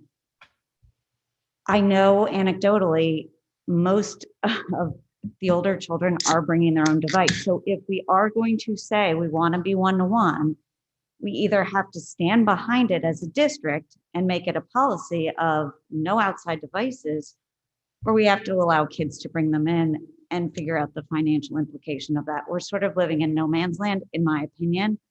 The testing isn't the strongest argument to me because I think you're going to need devices anyway. But I think philosophically, we have to figure out what we're standing behind here with the BYOD or one-to-one with our school issue. So I would say, Katie, I would agree that the testing isn't just the solid argument and only argument to make that. I would agree with that, and I would agree that to some degree there are students who bring in other devices. We've just been through a process where basically our senior class has gone through 9 through 12 with at least a device. It may not be the device that we have now with pens and stuff, but they've gone through with at least a device. And I think there's learnings in there that we can take away. At the moment, we have committed to the actual iPad as the device. I do think that COVID has, I don't think it's necessarily solidified that position, to be honest with you. But it's actually disrupted it a little bit in terms of actually making sure that commitment's in place and that staff are expecting students to bring it along. Now, there are students who bring, I do know that there are students who bring their own devices, right? And actually prefer a device for certain aspects of the instruction versus something else. So I'm not going to sit here and say that that's not the case, and we have a wee bit of work to do there, but I certainly recognize the dynamic, and you're not necessarily wrong in sort of where we are in implementation. Mr. Brown. So following Mr. Sini's wise comment, I don't want to use Mike as an example, but I've certainly seen similar to what he has. And again, I don't think we should be having a device level discussion here. Right. But I know for a fact that the bar exam was secured with your own device and easy software 5 years ago. I would think there's options to do that now, but I don't know specifically what the state is using, and that's all I wanted to say on devices. I do appreciate putting this plan together. I know we've asked for it several times and over a period of time, and obviously COVID was a big distraction, so we totally understand how long it's been. So thank you for doing the work and putting this together. I would like to contrast this, though, with the work of the building, the subcommittee, and the work that's been done with the elementary schools and eliminating the portables. We were in a situation last summer where a few people on the board wanted to keep that effort alive and moving forward. And I think in less than a year, we were able to move, not just from a broad goal of eliminating the portables, but actually having real, actual plans that you could build off of, not just a conceptual drawing. We were able to work with the administration to build out the ed specs, and are now in an opportunity to move that forward to the town, having done the thorough diligence and done the actual constructions of an actionable plan necessary to do that. And we did that very efficiently with a small number of people. We did that in a very short amount of time. I look at this plan here, projecting out 2021 out to 2024 to have a committee to evaluate where we're going. This is a very long plan, and there's some great illustrations, but I would contrast it to where we are with the building plans. We have actual drawings of what we're going to do and what it's going to look like and what goals are being solved. We don't have that here. So I don't know whether I should make a motion or I defer to our secretary or the chair is the best way to move forward. But I think that the curriculum committee or a curriculum committee should be formed of the board to take on some of this work and to take on the technology work and how that works in curriculum, which is in our purview, to really figure out the best way to move this forward at an expeditious rate, something that's actionable. And I think Chris also highlighted some of the changes that have gone on in the curriculum over the past year. Perhaps that should be something that's looked at as well, and how those changes that came from COVID or came from the work that's been being done work in. But I just think this is too long a horizon, and I think that it may be helpful to have a process that could expedite resolving how we work forward. Thank you, Mr. Brown. Do you want to comment, Dr. Adley? Yeah, that's a much bigger discussion. That they're completely different. I respect to say they're different purposes. The example you said, Mr. Brennan, and I appreciate all the work the board has done on moving forward the libraries and so on. They're just different purposes and different functions. And the idea of the curriculum and committees and stuff, that's a board needs to sort of reconcile that. And so how it wants to, I think the board has discussed curriculum committees on and off over the years before even I was here. So I think that's a bigger discussion, but I would just say that the plan itself, just the same way as like when you see budget, well, the budget numbers aren't in here, but it refers to them, and they're in the 5-year rollout plan in the actual budget book that we have. So that's where it shows up. So I just see it playing a wee bit of a different purpose. Behind these are strategic actions and implementation. I'll tell you that this plan is, I put this plan up against any plan in the surrounding district or anybody against the state, to be honest with you, because you're leading the way in this in terms of the actual framework that's to be used and the types of things that will be in the plan. Now, we can argue over or have different dispositions over different aspects of the strategic actions. Sure, certainly we could do that. I'm not sure that I'm capturing and understanding the scope of what you're saying, and I just worry about that in the sense of it's a bigger question, and certainly curriculum committees and the role of technology and where it plays and lies. Happy to have the discussion, but I don't know it's a quick discussion just to have like now. I don't think it's a quick discussion. I think Mr. Brown and I think everyone on the board has made good comments around this. And I think if I go back to the conversation over the last year and some of those questions that would come up today from the board, I think we want to understand where we want to go. And I think to the point of Mr. Brown, some other questions and Mrs. Stein, we've got to make some decisions about policy, about procedure. And that's where I think, we need to embed that in this and understand if we're going one-to-one, if we're going to issue the technology ourselves and not have bring your own device. And I don't think that discussion has been had or that discussion has been resolved. I think there's been an ongoing dialogue at the board level that we want to see and understand some metrics as to the usage of this technology. I mean, I think those of us that have kids in high school and Middlesex, we see it continuously. They don't take their devices, they use their devices. We hear feedback, the teachers use the devices, the teachers don't use the devices. I mean, there's a lot of, I'm getting into the weeds, but there's a lot of in the weeds that I think we need to see and hear to continue the dialogue around this. I would like to see as part of this plan, and I think the greater community would like to see, it's great the plan in here about replacement and stuff like that, but to me, in the plan, we should have estimates of the dollars next to that replacement cycle. I think we've been guided that the community would like to see a forecast of what the dollars are, what the replacement cycles are. So I think you need to embed that in the technology plan. So I think, how the devices are being used, I think I'd like to understand more about the professional development and the teachers. And I think to the point of some questions, to me, there's always a missing link where how is this working with the curriculum? So I think I'd like to see from an elementary standpoint in a day in the life of a second grader, what amount of time when they spend on math or reading or any of the other topics is there interaction with the one-to-one device versus a group. I think we really need to understand that to continue to get our arms around the investment that I think we've made. Look, I think the investment proved phenomenal with the year that we've had, but I think what the board is looking for is to fine tune it a little bit and tie it into some policy and procedures, tie it into everyone understanding what the financial forecast looks like to continue to invest in this technology. And yes, some of the great stuff that Dr. McGettigan talked about, that stuff will come up and we'll have that discussion around the investment. I also think of tying in, when do we audit our systems? Are we using cloud services, shared services? Like, how does that all work with this? I think that rounds out a technology plan in my mind. And there may be different components of it. And then the only other thing as I go through this, and it's embedded within it, but I think it would be important to break out and really understand from a special education standpoint how this technology works with our special ed students. So those are just a couple of points I bring to the table. Mrs. McCown.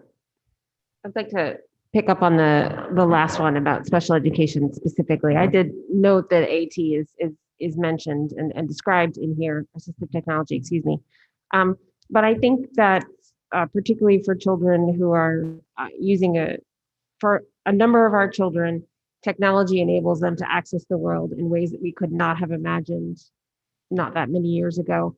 And so I think could be some opportunities like looking at community partnerships, for example, where we could more specifically, I know it's at a fairly high level, but for example, I'd love to see someone in special education administration listed as one of the folks responsible for developing community partnerships, because I think the use of technology and training in assistive technologies could be a critical part of job placement as we move forward. So I would ask that get looked at through not just the student life cycle, but also as we transition students out into the world. I'll stop. So I'll just mention, just because, Mr. Chairman, you put it on the table, that and whether it's operationalized that way or not, the decision about the devices was made and is articulated in here. The finances are articulated in here. Yes, it defers to the budget book, but the budget book gives a. I'm going to disagree with you on the Okay. decision on the devices, because we have this conversation continuously at the board table. Mhm. I've got parents running around trying to find devices, so they turn them in so they're not charged for them. So we may have made a decision about the devices, but the decision isn't tied to policy or procedure as to how we execute every day and how we deliver the curriculum.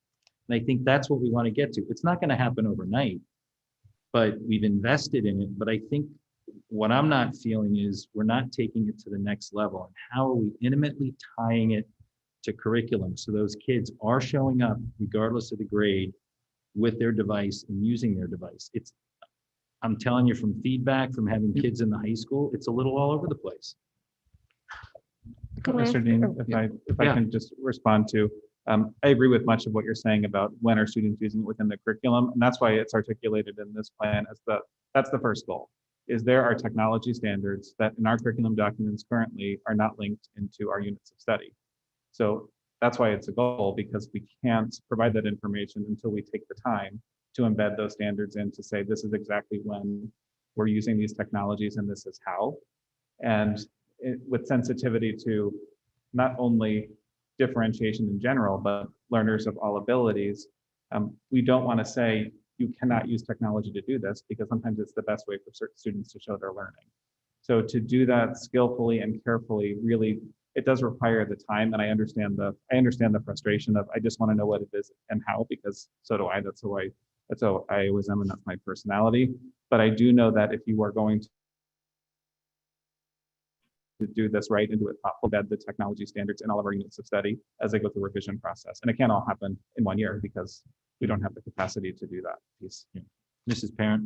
I was just saying, I don't have children at the high school yet, and my children use their school issues device every single day for every single thing that they do for school. So I don't know if it's, if there's a shift in paradigm thinking from, by the time my children will be in high school, maybe they will all be using them.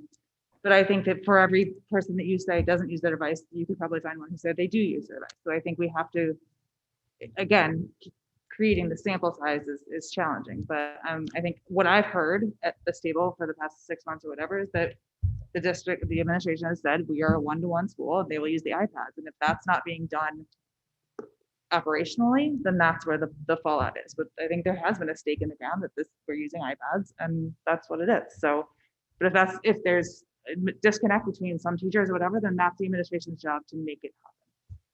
Yeah, I don't disagree with you, but I hear the same scenario coming out of the middle school too, with use of devices and not use of devices. So that's where I think we need some focus and we need some concrete, whether it's policy, whether it's procedure, how it all ties it together with the professional development that you're doing also. Mr. Brown.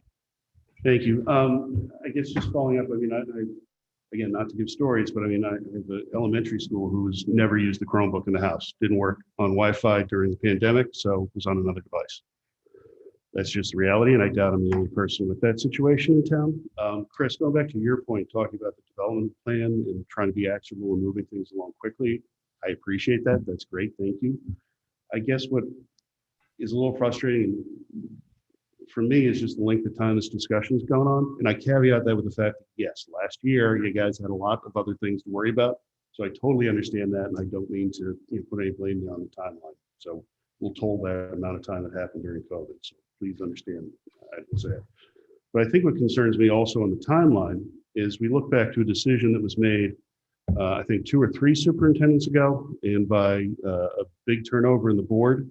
And I think that decision was made to be device specific, which I can't speak to the times because I wasn't there, but I've heard anecdotally that it was very cutting edge and avant-garde and we're really going to be leading the pack. That may not be where we are now. And so I keep hearing a lot of conversations from other parents, from other people all on this board that there's a real device issue. And if that's something that maybe is actionable, I think that's the wrong way to do it. I think we should drive this from curriculum. But if that's something where we're getting the most noise, the most complaints, the most question financially, and it doesn't really tie in directly to our curriculum, in terms of an actionable plan, that might be where we have to look first. And just because we picked a device, 8, 10 years ago, I don't know why we're married to it forever. So I just throw that out there as a consideration. Thank you, Mr. Brown. Mrs. Ritchie. I would agree with that. I feel, maybe the iPads are right now, but I would like us to be very fluid and be able to pivot if something changes. So I think that's in this book, we now appear to be wedded to these devices for the next 4 years, but I feel like if something changes in technology, we should be able to adapt because technology changes every day and we don't know what next year is going to look like. So I think right now the Apple devices are working for the high school students somewhat, but let's be fluid, let's adapt, let's be willing to change. I think that's what I want to see more of in this plan, that technology is changing and we should be able to change with it and be able to adapt. That's a good point. I think, Mr. Tranberg, to your point, and maybe it's embedded within here, but I think what, the board would like to see is, kind of more specific how or what this technology looks like with a specific class, and how it interacts and how it works. Because then I think it drives how we feel that teachers are doing the professional development, how the students are then using, or how the students are know they have to live and breathe by that device that they're using for the school. Mr. Sini. Just really quick, I mean, it may be too late for the rising juniors and seniors to maybe focus on that effort. I mean, go back to, again, my example, and it's like a waterfall effect. And we focus on those classes coming up and not force feed those that are kind of beyond, implementing a unified device. I think it'd be awesome, and you could show us that. I get it. My rising seniors probably not going to want to ever use the school issued device, and we're not going to force feed them to do it either. But the rising freshmen, the perfect opportunity to start and show us, through their life cycle. So. Well, I think too, you're at the tail end now, but I don't know what you've done, and you could be interesting to see like groups of seniors or juniors, like how has technology worked for you? How has it not worked for you? How has it worked for you you're doing this all the time, looking at lessons learned through COVID in terms of how you're delivering education. But I think we could use the students more, because I think the more you get out of the students, the more they feel we're listening and working, the day around them. I think the more input you're going to get and the more buy-in you're going to get from the students. And I'm sorry, I just follow up one thing. And, watching my oldest go to college, it is BYO. So maybe it doesn't fit for junior and senior year. Again, I leave that up to you to decide, but we don't want to have to force it on the students at that age. And during my entry plan, what I find when I talk to groups of students on the 2 issues of technology, particularly at the older level, right? They wanted more access to just reliable access, right? I mean, just no matter where they were in the building, can I have more reliable access? And secondly, it was that question of, if we're using this, can we use this? Can we make sure the classes use it? I mean, that was really right. So they had those 2 issues. So I would recognize that. I would also say, Mr. Chairman, last year here we had kids here sharing exactly what they were doing with technology to try to connect it to the curriculum and show people an example. But I do appreciate that's the student. That's what they say too. So I understand it. It's like consistency, right? They're looking for Mrs. Ritchie. So just building on that, I don't know if it would happen, but there could be a way that being more proactive and more fluid can create cost efficiencies and more effectiveness. It's just something to think about. Yeah, like what we have right here might not, it's working sort of right now, but it might not be what's going to work next year. So I think what I'm saying is just, I think we're all saying is like, let's adapt to the times and be able to pivot and shift.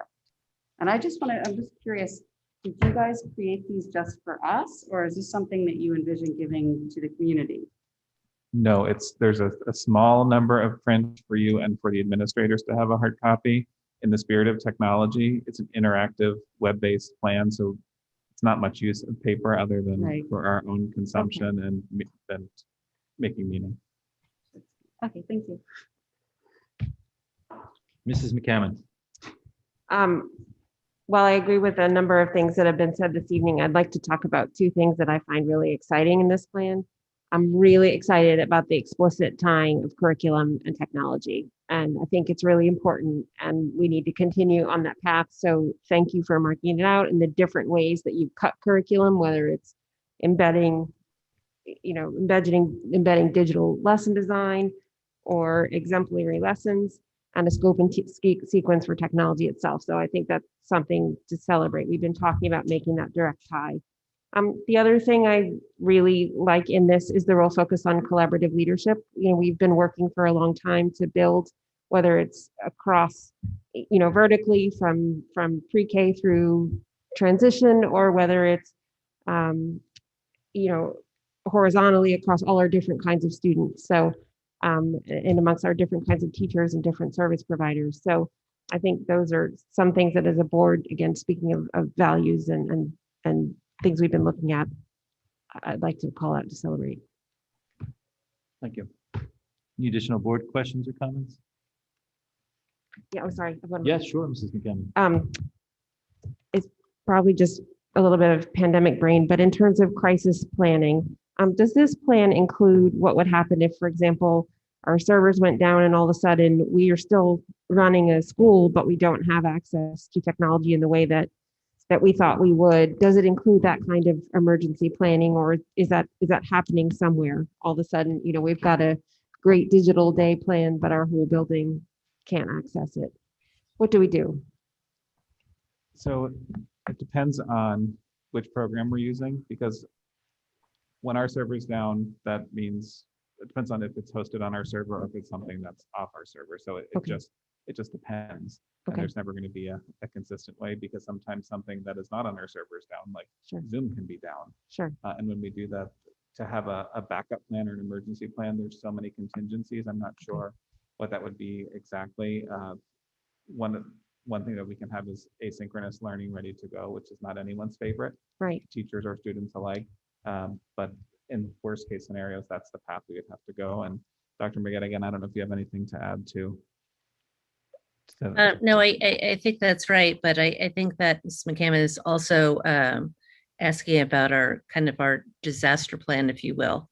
And I know that Mr. Adams has been working on that. It's not quite ready for release, but as soon as it ends, that is something that we would link in to this plan.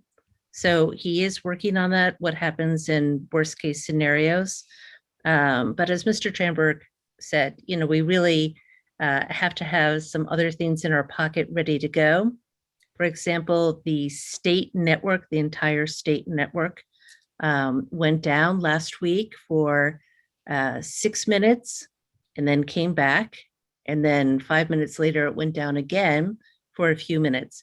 It just so happened that those two little slots of time happened while our elementary students were finishing up one of their state tests. So they were able to go back in and everything worked according to plan. But, those things do come up. Zoom does go down. Google sometimes goes down. So we just have to plan around that as best we can. But the other thing for the true crisis recovery, that is being worked on. Thank you, Mrs. McCammon. Any other board comments or questions? All right, thank you again for the presentation. Moving along, we'll move to solar panel proposal, presentation and action, Connecticut Green Bank, and I'm sure Mr. Lynch. Thank you for staying.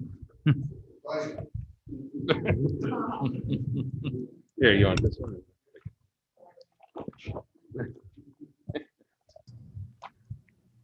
Are they ready to present?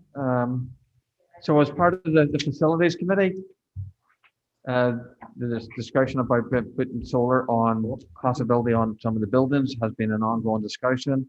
They had a company come back to discuss like a PPE agreement and what that would mean for savings, the ZRAC credits and so on.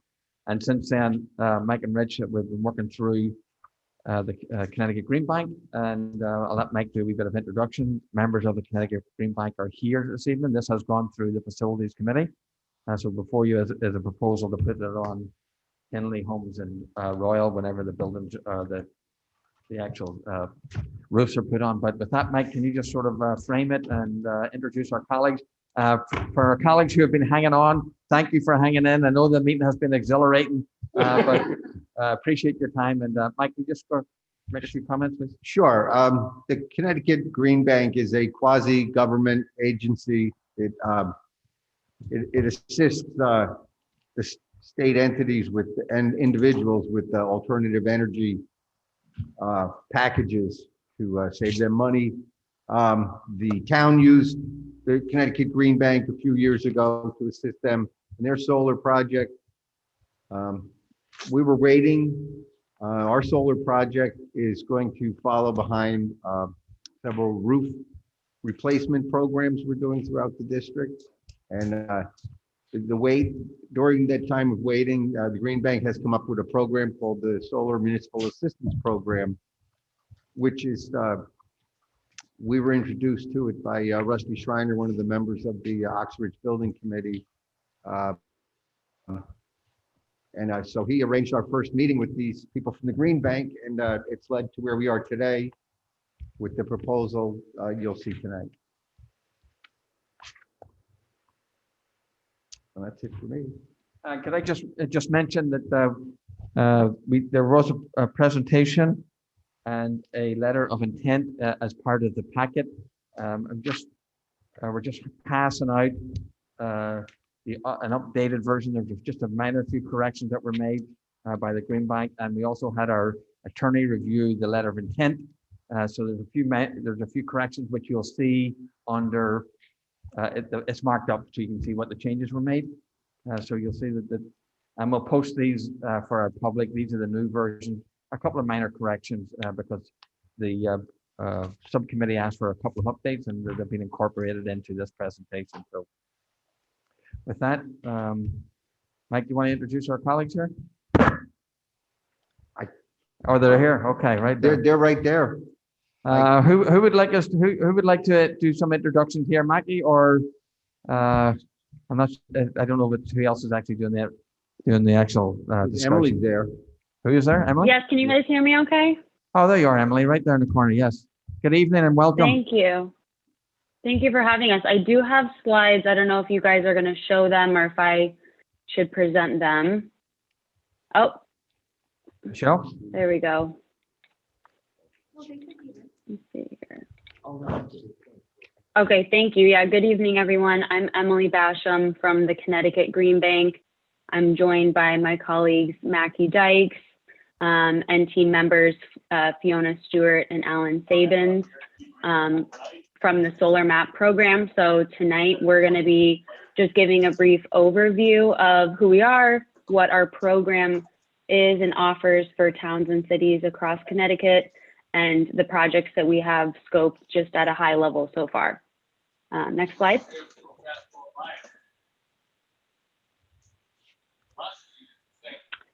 So the Solar Municipal Assistance Program is a Connecticut Green Bank program. We've partnered with CSW Energy.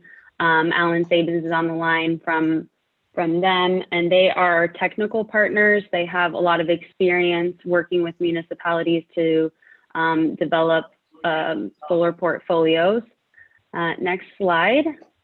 And we are the Connecticut Green Bank. We're a quasi-public state agency. We were created by the legislature in 2011 to provide financing for clean energy projects. So our goal is through our financing programs to deploy as much clean energy as possible, supporting towns and cities to hit their clean energy goals as well as the state. Next slide. So we've been financing projects, working with dozens of municipalities to do projects through our power purchase agreement, which I can touch on shortly. And through that experience, we have realized that it's valuable to provide some additional support earlier on in the process, not just financing projects, but also scoping and identifying where those opportunities are. So that's why we created the Solar Municipal Assistance Program. It's 2 years old to help towns just evaluate their buildings and schools, find those projects and then provide support to actually develop those projects all the way through. Next slide.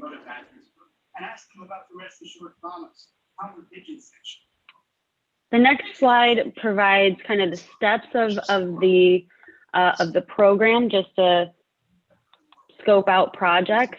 Don't see it. There we go. Thank you. So we meet with towns. We understand, what their history is looking at solar, gather some initial data, do on-site visits, and then put together conceptual designs of where we think the best opportunities are for solar projects. And that's where we're at now. We've got some a preliminary review of where we have identified really great projects that will produce savings. So at this point, we're presenting those to the committee, to the board, and with your green light, we will continue to develop these projects even further, which would mean securing the state incentives that are available for these types of projects through the utilities, and then also running an RFP for a construction partner, a competitive process, which we do in the fall. That piece is also would include other Connecticut towns and cities that we're working with kind of concurrently along the same timeline. So we're bundling, any projects that Darien Schools would move forward with those other towns as well, so that we can present a large portfolio of projects to put out to bid, garnering some competitive pricing, and gives us the ability to pass on very attractive savings for these projects. So that's the next two steps that we would embark on with your permission. And then once those are complete, we would come back to the board this fall with final numbers. So tonight we've just got some high level, very conservative numbers with the information we have. Once we move forward, getting those incentives, getting the construction costs, we would return back with hard PPA numbers and savings numbers. So that's kind of the general scope of what we do through the MAP program and what we've been eyeing for Darien. Next slide. And I've got a couple of slides on how a power purchase agreement works. There are, a number of ways for cities and towns to go solar. This particular way is a power purchase agreement where the town is not buying a solar system. They are simply purchasing the electricity that is coming off of a system that will be located on your schools. So the Green Bank's power purchase agreement, the Green Bank and our partners actually own the system. We're responsible for constructing and managing the system, and Darien would just be buying the electricity that comes off of those panels. Next slide. And really the benefit here is that we're offering you solar power, solar electricity at a cheaper rate than what you're buying from the grid. So that's the value, is the cost savings of switching from grid power to solar power, kind of illustrated in this chart. Next slide. Just a couple of other things to highlight that are benefits to using a power purchase agreement, particularly for cities and towns. There are no upfront costs. There's not a capital expenditure that we're requesting because the Green Bank owns these systems. So we're providing all the capital to construct them, to monitor them and manage them for the life of the system. And Darien would really just be locking in a lower electricity rate for 20 years. So the PPA rate that we would bring to you in the fall is a fixed rate. It would stay the same for 20 years. And as utility costs escalate over that time, your savings would grow. That delta would grow, illustrated in pink on the screen. Another important piece is that there are pretty rich federal tax credits for these projects. And since the town does not pay those, that's a benefit that's left on the table, so to speak. So the Green Bank, through the power purchase agreement, we're able to actually capture those tax credits, monetize them, and pass them along to Darien through these lower electricity rates. And then, of course, we're owning it, so we're responsible for maintaining it. That means, the town wouldn't have to worry about any repairs that would be needed during the PPA term. So those are some important benefits to keep in mind. Next slide. And our friends in Coventry, they have been able to take advantage of those benefits. They've used the Green Bank's PPA to finance 8 systems across their town buildings and schools, varying from rooftop projects to some carports. So we've got a great case study on them that we could link you guys in with if you're interested in more information on the town of Coventry. Next slide. I believe, yep, this is our results from last year. Was the first year we offered kind of this turnkey technical assistance to towns. We worked with 5 towns across the state, kind of all the way through the program. We've developed 16 projects, about 3.5 megawatts of solar in total. And what we were able to offer those towns were a discount that ranged from about 20% to 60% of a discount from their current grid rate, their utility rate. So we're really happy with those results, and we are really happy to see that kind of bundling towns together, putting all of their projects together really helped us lock in lower PPA rates and deliver some great savings to towns last year. So we're excited to do it again this year with a great kind of cohort of towns. So with that, I will turn it over to Mackie to just give an overview of the projects that we have identified for Darien. Great. Thank you, Emily. Good evening, everyone. Thanks again for having us. My name is Mackie Dykes. I'm the Vice President of Financing Programs here at the Connecticut Green Bank. I'm going to walk us through the project out at a few of your elementary schools. Next slide. And then one more. Great. So start with Hindley Elementary School. So I think, as was mentioned earlier, for all these projects, we're coming in behind a series of re-roofings that are they're not full doing all the roofs. So you'll see a lot of open space here in the visual that you see to the right. But for all these projects, we're just going on where the new roofs are.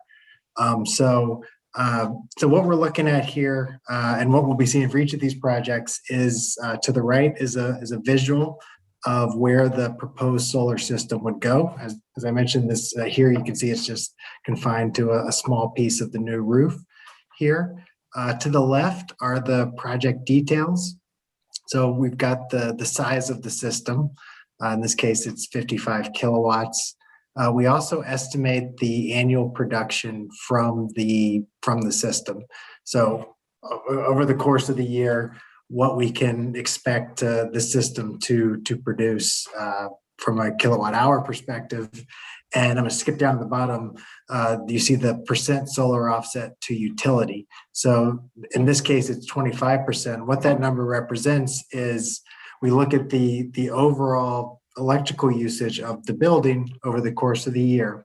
And what that percentage is, what percent the solar production will offset of that usage. So in this case, the 67,000 kilowatt hours that we expected to produce represents about 25% of the usage for this electric meter.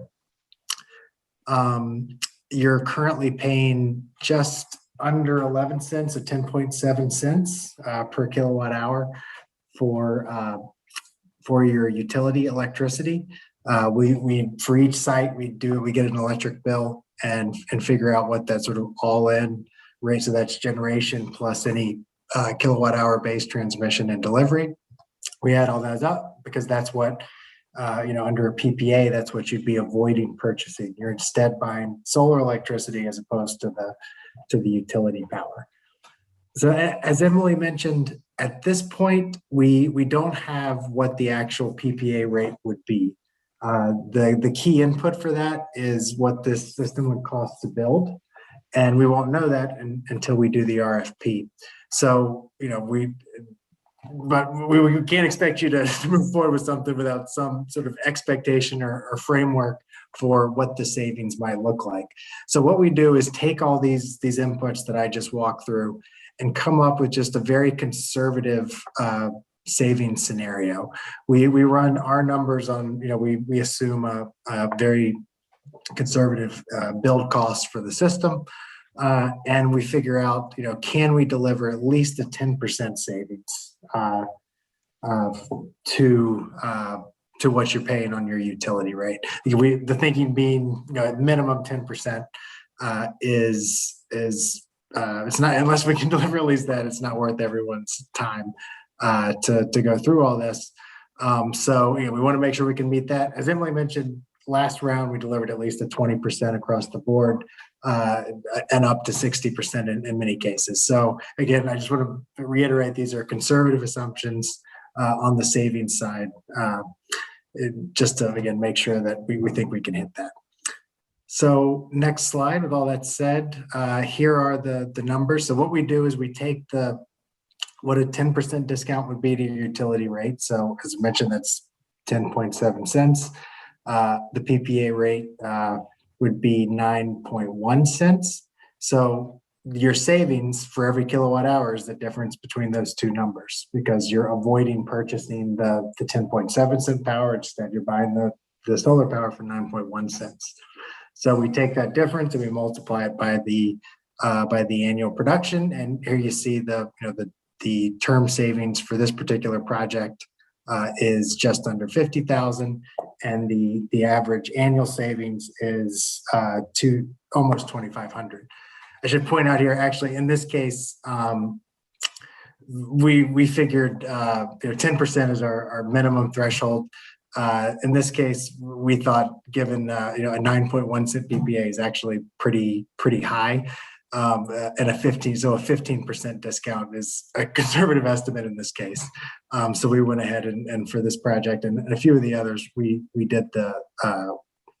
sort of established the 15% baseline. Next slide.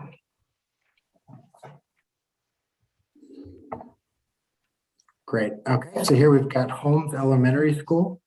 So Mackie, in the interest of everyone's time as the 10 o'clock hour approaches, I don't, if it's all right with the board, I don't think you have to go through each of these additional schools. I think the detail you went through on the one school, all these other slides are the same, but the numbers are different, and the board does get this package. So I would move through to the next conversation you want to have with us. You think we'll ask questions around these particular slides, but no need to go through the individual schools. Thank you, though. Great, thank you. Let's skip to slide 19 then, if we can. So that summarizes all the savings from the schools and the conservative estimates. We don't have Oxbridge because we don't know what the rate would be there. So yeah, this is in total the expected savings, setting aside Oxbridge. Next slide. So let me hand it over to Emily here then to talk through the next steps. Yes, as the chair and Mike mentioned, we have a letter of intent before you, which is a non-binding agreement. Simply allows all of us to kind of get on the same page, present the work that we've done so far, and propose moving forward with these projects to continue to develop them. So that's what the letter of intent does for us, is allows us to move forward with the next step, which is submitting for utility incentives. So that next step is due June 14th is when the utility incentives close for this year. So that's our deadline we're headed towards. Once we submit for utility incentives, we would then run the RFP for contractor. partners in the fall. Return back to the board in about Q4 of this year to execute a power purchase agreement with construction starting in Q1 of next year, 2022. So that is our next steps and timeline. So I think with that, we can take any questions that the board might have. Great, Emily. Thank you. Thank you for all the detail. And I know you did a nice job at the facilities committee meeting, so I appreciate that. I'll open it up for board questions. Mr. Brown. Hi, thank you very much. Quick question, we have the term savings on page 19.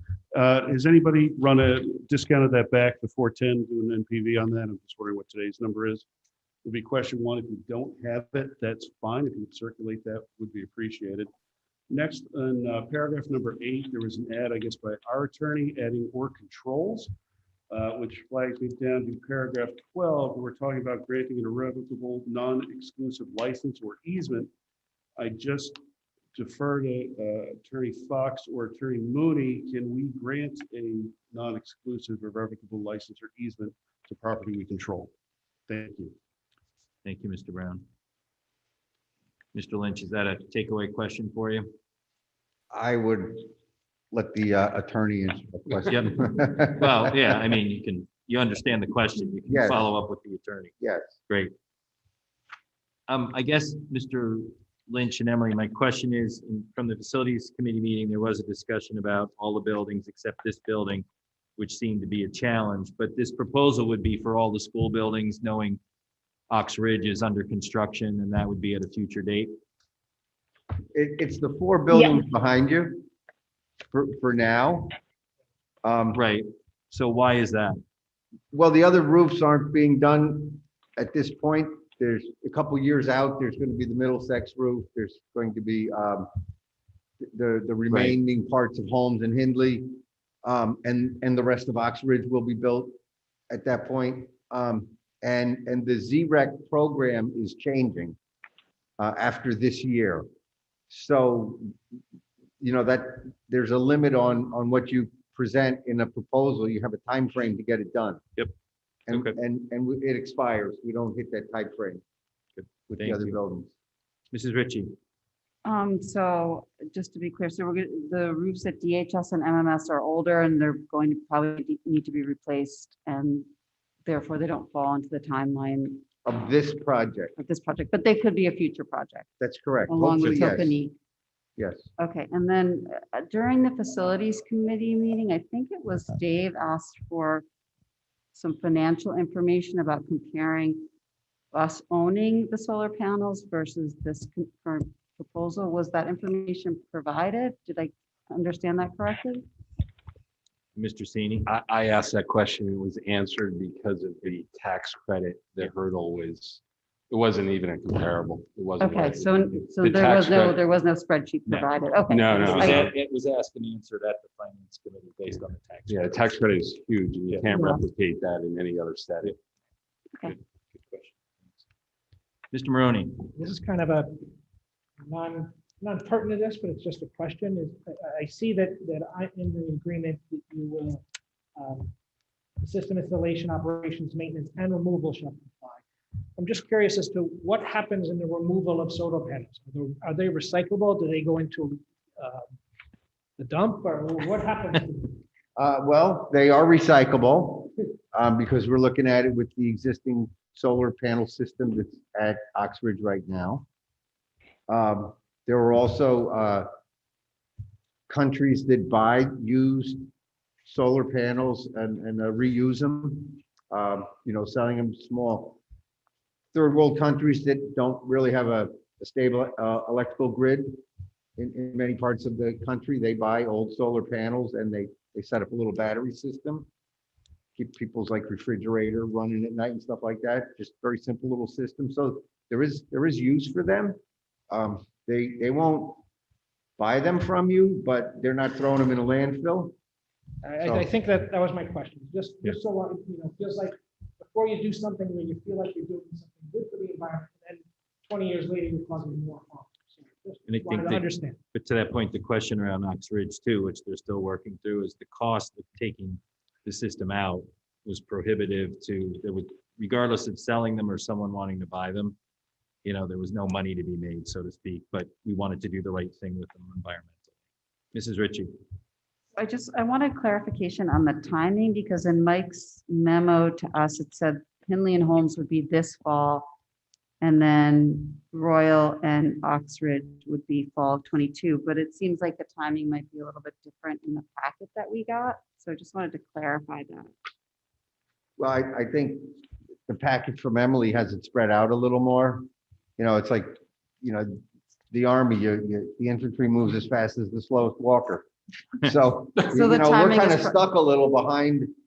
We might want to go right away. You're like, hey, our roofs are done in August, let's go. Right. But, there might be one of the groups of towns and municipalities we're working with, it's a little further behind. So, So it's going to be pushed out a little bit. a little bit, yeah, but it's the type of work, as long as there's no snow on the roof, they can be up there working. So it's not really all year, but close to. Okay, thanks. Good. Any other further questions or comments? Sure, Mr. So what do Senior. they need tonight? A vote to move forward on a letter of intent? Is that Correct, that's where I was understood? headed after, yeah, yep. So is the board comfortable with moving forward with the letter of intent? And do I have a motion to move forward with the letter of intent? Mrs. Parent, second by Mr. Sini.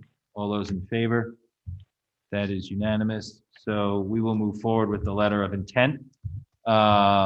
Thank you for your presentation at the Facilities Committee and this evening.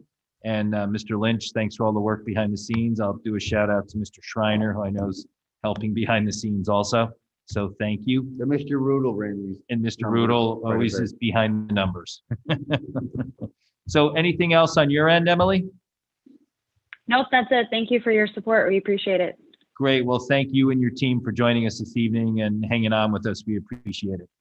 Thank you. No problem. Thank you, Great. guys, Thank and you. we'll circle back with you tomorrow. Thank you. Thank you very much.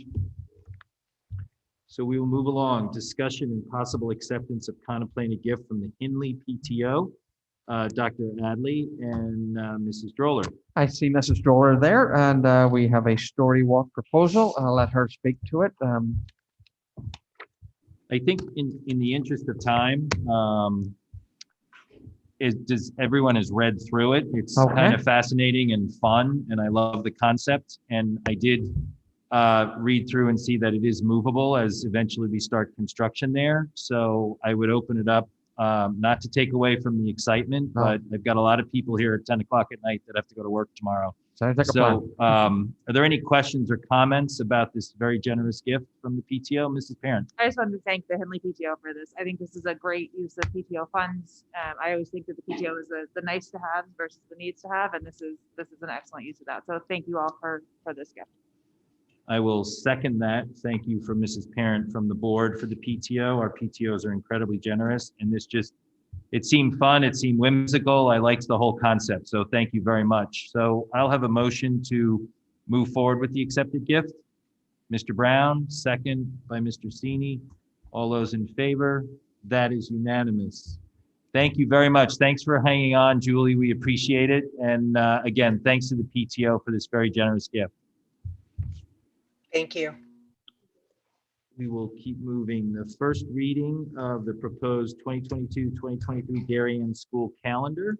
Dr. Adley. Yeah, so it is as proposed. You can see it. We tried to align to the districts that we are aware of that have come out at this particular point. New Canaan, Wilton, Greenwich. Those are the ones that have published at this particular point. So we've tried to keep that alignment. And I think we're consistent with past practice and desires of the board in terms of from February vacations through April vacations. I did take off the bottom of the actual calendar proposal. It talked about the state requirement to wait after a certain date in April. You don't have to anymore to set graduation. I have just stayed here that we'll do it no later than the 1st just to keep us honest in the process, but you don't have to do that anymore. I have not put in the PLC times. So moving forward, we're going to be looking at an accreditation visit at the high school pretty soon. So we're going to actually at the next board meeting give an update to the board on accreditation. And so we're learning what the requirements of that are in terms of you have to do a whole preparation and you have to give dedicated time to staff to actually do that preparation. So we'll have to look and see how that plays into the calendar. But for now, I'm looking at the main dates to make sure that there's any feedback from the board either now at the next meeting, just about the calendar, the holiday dates and so on. Thank you, Dr. Ellie. So again, a first reading. Any comments? Mr. Sini? Just a quick question. How are we handling snow days next year? Oh, actually, I listed next year or this. I'm sorry, whatever this. Well, yeah, so I just put on here, so I put on that we would do 2 snow days, hopefully like a snow day is not like a storm day, that we do 2 snow days and then do some online learning days. Figure to try and hedge my bets a wee bit for the kids. Awesome. Thank you. Mrs. Ritchie? So is that something the state has supported or is that something that we can do with, are we doing that they're in supporting it. consultation with the State Board of Education? So Yeah, they're supporting. okay, great. I wanted to mention something that I often think about when we set the calendar. And I know Labor Day looks like it's kind of late for this school year, but giving them a full week of school prior to Labor Day just feels painful to me. But it is what it is, because then June. yeah, then you're going further into June, but a full week of school before Labor Day just seems harsh. But I don't know if there's anything we can do about it based on how late Labor Day is for that particular year. That tends to be a pattern now, actually, to get more of the school days in before the end of the school year. So I also think it's harder for the younger kids to just have, especially for that K, if you have a K orientation on a Thursday and then they go a full day on Friday and then they have to come back following Tuesday, that's really hard for the younger kids. So This is or the. Good point. No, I think having a full week is more beneficial for the younger kids. Thank you. Any other questions, comments? That is a first reading, so that will come back to us. Thank you. Moving on to further discussion and action on educational specifications for proposed renovation plans for Hindley Homes and Royal School. Duke, So can we I are, make a motion to amend the agenda. This item. okay, Yeah, Yep. to add to that, the request to the board is to add a request to the Board of Selectmen to create the building committee or committees for proposed renovations to Hindley Homes and Royal. okay. Do I have a second for that? Mrs. Stein, Mr. Brown, all in favor? That is unanimous. Great. Thank you, Mrs. McCammon. So we had some questions, and I know there were some tweaks and updates. So any additional questions or comments around the ed specs for Hindley, for Homes, or for Royal? Again, thank you to the administration and everyone that's worked hard behind the scenes on this. It's exciting to kind of have this project here. It's been mentioned a couple of times this evening, so we're moving it forward. So questions, Mrs. Parent? I just had an interesting conversation with a couple of building committee members on Saturday at the ceremony, and they were mentioning the kitchen, that they were moving to a more sustainable model where there were real dishwashers and moving to flatware. Is that something that can be incorporated into these schools, or is that a completely separate project? I haven't had that discussion. So that's kind of new to me a little bit. So I'll have to look at it. I don't know, Mike, have you any? So just the new kitchen at Oxbridge being where there's dishwashers and there's real flatware and real trays as opposed to the disposable things that currently are being used at elementary levels. Is there any way to include those into the new schools? I mean, I know we're not touching the cafeterias for these, but is that something that's on anybody's radar? No, it's not. I do know that the building committee and the architect, when they met quite a bit, they were meeting with the former food service manager, not the current company that's running the food service. So it's probably something we have to circle back around to, but I remember that was something that was wanted.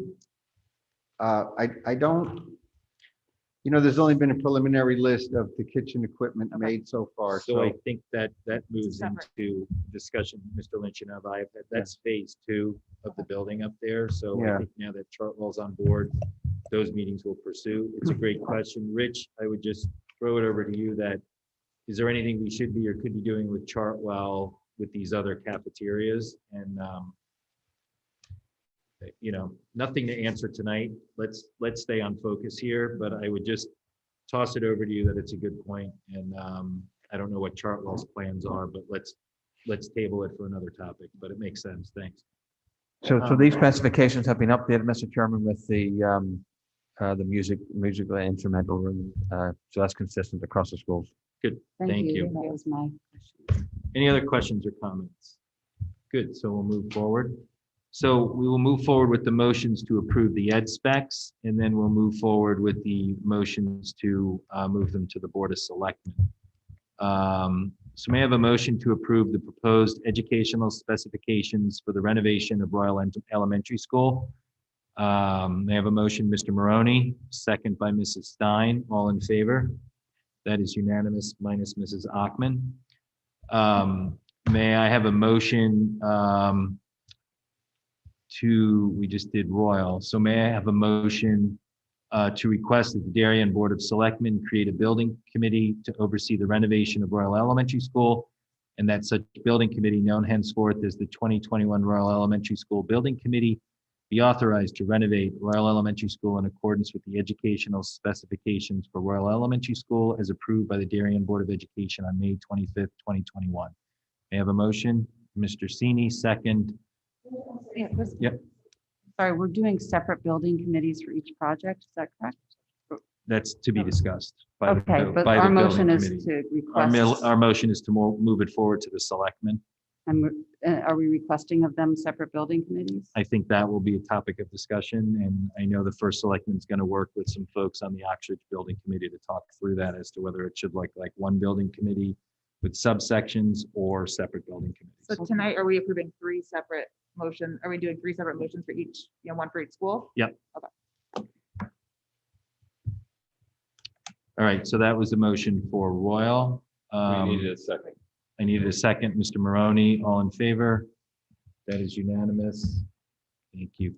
Motion to approve the proposed educational specifications for the renovation of Hilney Elementary School. Motion, Mr. Brown, second by Ms. Ritchie, all in favor? That is unanimous, minus Mrs. Ackman. The motion now to request that the Darien Board of Selectmen create a building committee to oversee the renovation of Hinley Elementary School, and that such building committee, known henceforth as the 2021 Hinley Elementary School Building Committee, be authorized to renovate Hinley Elementary School in accordance with the educational specifications for Hinley Elementary School as approved by the Darien Board of Education, May 25th, 2021. Mr. Maroney made the motion, Mr. Brown second, all in favor? That is unanimous, minus Mrs. Ackman. A motion to approve the proposed educational specifications for the renovation of Holmes Elementary School. Motion, Mr. Sini, second by Mr. Brown, all in favor. Move that forward unanimously, minus Mrs. Ackman. And then the motion to request that the Darien Board of Selectmen create a building committee to oversee the renovation of Holmes Elementary School, and that such building committee now henceforth as the henceforth as the 2021 Holmes Elementary School Building Committee be authorized to renovate Holmes Elementary School in accordance with the educational specifications for Holmes Elementary School as approved by the Darien Board of Education, May 25th, 2021. Mr. Brown, motion, Mr. Maroney, second, all in favor. That is unanimous. Good, thank you all. We are moving that forward. That's exciting. I think there will be discussions about the building and the look and the feel of the building committees, a little different than building a new school. Not so much design work as to just trying to match brick and the existing facade of the schools, but the next conversations will be around what the building committee looks like. So thank you. And I thank the whole community and all the work that's gone on behind the scenes to get us to this point. So thank you very much. Congratulations. Moving along, Board of Education Communications Work Group, Mrs. Jill McCammon. Thank you, Mr. Lynch. Thanks for staying with us. Safe home. So just to tee this up, and Jill and Dennis and Dave have worked behind the scenes. As I said, a lot of information went out. They're going to focus kind of on a high level. The original charge of the communications group was to look at communications and work with the board to see kind of what we need to do, what lessons we've learned from COVID. Some of us have been on the board longer than others, and we talk a lot about communications, but maybe it's time to kind of look at some of the communications we do at the board level, at the district level. So some behind the scenes work has been done from a work group standpoint. I think we need to hear more from all the board members as we go forward, and maybe continue the conversation at the next board meeting, and then do some prioritization of the work we want done and how we want that work to look in terms of the work group or have a conversation about a committee and put that on the agenda from a board retreat standpoint. So, the board charged the group with this some time ago. They've met. There's been a lot on the district's plate, on the administration's plate, on the board's plate. So, but it's time to kind of start the dialogue around that. So with that, I'll turn it over to Jill. You're going to lead the conversation with Dennis and Dave. Yep. So again, we were a work group, so we did actually most of our work. I think there was a couple of meetings early on before November, but then most of what we did was tossing around ideas on a document back and forth, just to kind of get a sense of what was going on. So with that, Dennis is going to pick it up and just remind us of where we started with the charge. And I have the remote, so I will see if I know how to do it. Clearly not. So, I mean, I think Duke summed up the charge, but just to refine and restate, it was to define communication concerns or opportunities and consider whether the formation of a communications committee would be appropriate. And so we came up with 4 key questions to it. The first one is, which work or concerns fall under the umbrella of communication? And I think that works of just board to state, board to board, board to different social media. There's a lot of underlying parts to that. Which aspects of communication belong to the board and which to the administration? I think that's fairly self-explanatory. Do we have the right infrastructure in place to handle the increased speed of communication and use of social media? And how does communication in a crisis differ from everyday communication? I think when you're in a crisis, you see if you don't have a good foundation, the cracks will quickly develop and things will crumble quickly. And I think we have to. We lived through a crisis this year, and I think we can question whether we have the right communication set up for that. Thank you. Also, the findings we came away with regarded informal communications and community concerns on social media platforms. Especially, this is highlighted given the pandemic situation, but it was an area of importance before that really prompted the work we were doing. We think that's an area of continued concern. Since then, also, the administration's defined communications as a goal. We think it's important that the board should work hand in hand with the administration to further those goals and objectives in dealing with the community. Also realize that there's no actual time-specific ways to push out information from the board level, and that's something we should consider, especially given the events of the past year. And also, there are numerous informal communication channels, but there's no real standardized approach that board members use. We think that's something we should take a further look at. To that end, we came up with a couple sets of prioritized work that we recommend that the board consider taking on in some capacity. So we thought first and foremost to start with the communication plan. So we would all have a common set of expectations about how we communicate and when and via what mechanism or what channel. We recommend that there be a look at any policies that the policy committee should either review or add to ensure that our communication, that our communications are supported by policy. A clear example of that is social media. There are some boards that have actual policy language around the use of social media and for board members. We thought it was important to explicitly, they've just said explicitly support administrative communication work. It's defined in the strategic plan, but to make that a mark. We understand the Board of Selectmen has hired someone to do communication in a part-time capacity, and so wanted to make sure that the board is watching that and paying attention and seeing whether there's any aspect of that would be valuable to us, whether it's work that we repeat or it's the actual use of a resource.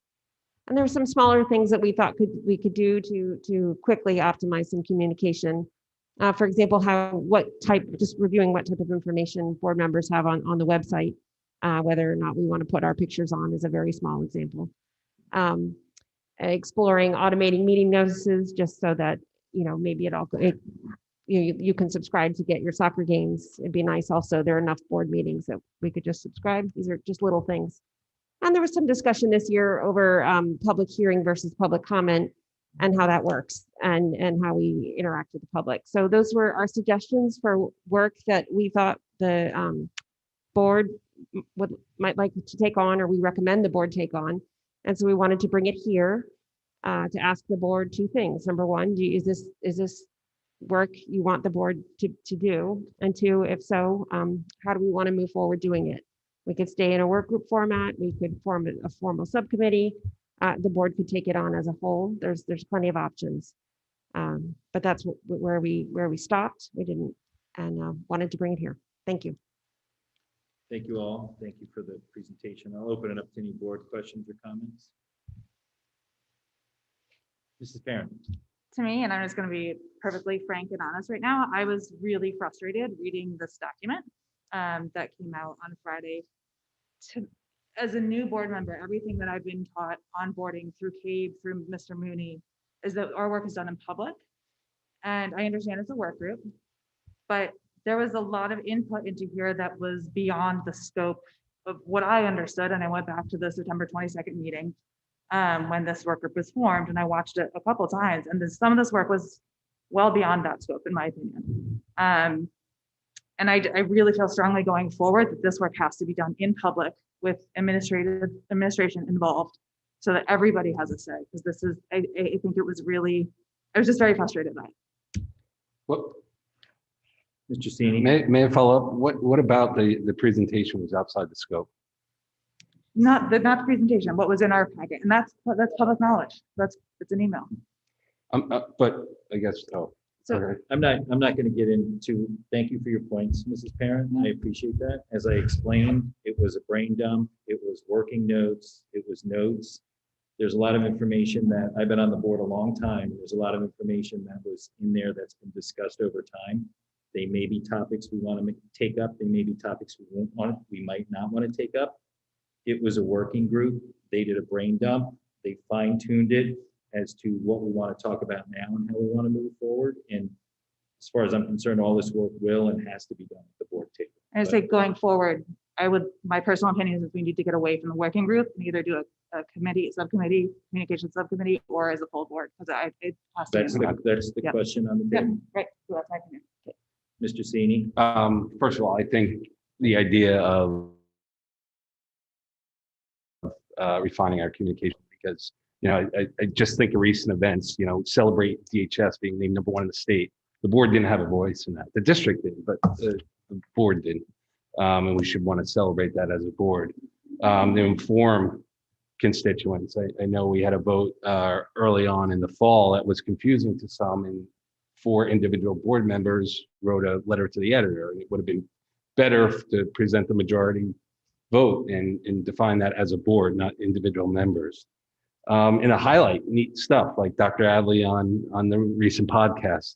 Now we're talking Darien, and it'd be really neat to use our voice to highlight something like that. So yeah, I've been on a different commission, and we did some working groups, subcommittee stuff as well. I kind of view it what the board thinks, but to do all this work as a board, I would push that away. It's got to be a smaller group. And then, of course, the board would define the goals, the reach of that subcommittee and or working group, and then make the final decisions on the policies. Thank you, Mr. Stein. Mrs. Stein. I guess I sort of differ a little from what Mr. Cini is saying in that it's hard to sort of unsee what we saw on Friday. So when I look at that and I put my hat on as sort of chair of policy, a lot of it is policy related and work, in my opinion, that stems from the administration or the board as a whole. I think we have to start as a group and dissect that with Tom and CABE in a retreat. I mean, I think there is, and Alan, actually, I would look to you to sort of guide us in is what they've created. And thank you guys for the work. There are a lot of questions that have percolated up at this table. But I guess fundamentally, I'm curious as a superintendent, do you see that as your role or our role? Because from everything I've learned from Tom and CABE, and it's more yours than ours. So I think you have to guide us too, Alan, in this. And I was on the working group in the beginning, and one of the first things Dennis, Dave, and Mike Burke and I did was look at surrounding districts to inform us. And really very few have an actual standalone communications committee. A couple had them as part of their policy committee, or they would describe it as a communication committee, but when you really dug in, it was more policy related. So we have the policy committee. I do think there is a lot of intersection, and I think we need guidance, a lot of guidance from you too, Alan, on how you see this going. So guidance, so I just want to be clear on the question you're asking me around communication, whose role is it, or around guidance around how we should approach this?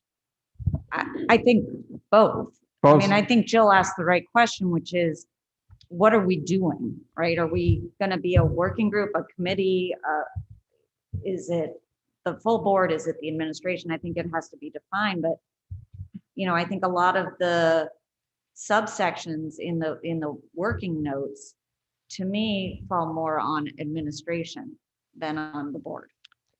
But I think before you start, Dr. Adley, the one thing I would say too, that I think we have to have at the board level conversation is, and I think, and this is where we have to decide whether we want the group to continue doing a little more work leading up to the retreat, but kind of looking at prioritizing and defining some of the stuff that came out of that and what fits into strategy and what is going to be worked on from a strategy standpoint, Dr. Adley, at the administration level. And if there's some stuff in there that fits into kind of board roles and responsibilities too. But then, as I talk to members on the communication group, to Mrs. Stein's point is how does it impact, or, how does it involve specific policies and stuff like that? So look, I think we've learned, there's a lot of social media out there. We have to figure out how and when we want to respond to that.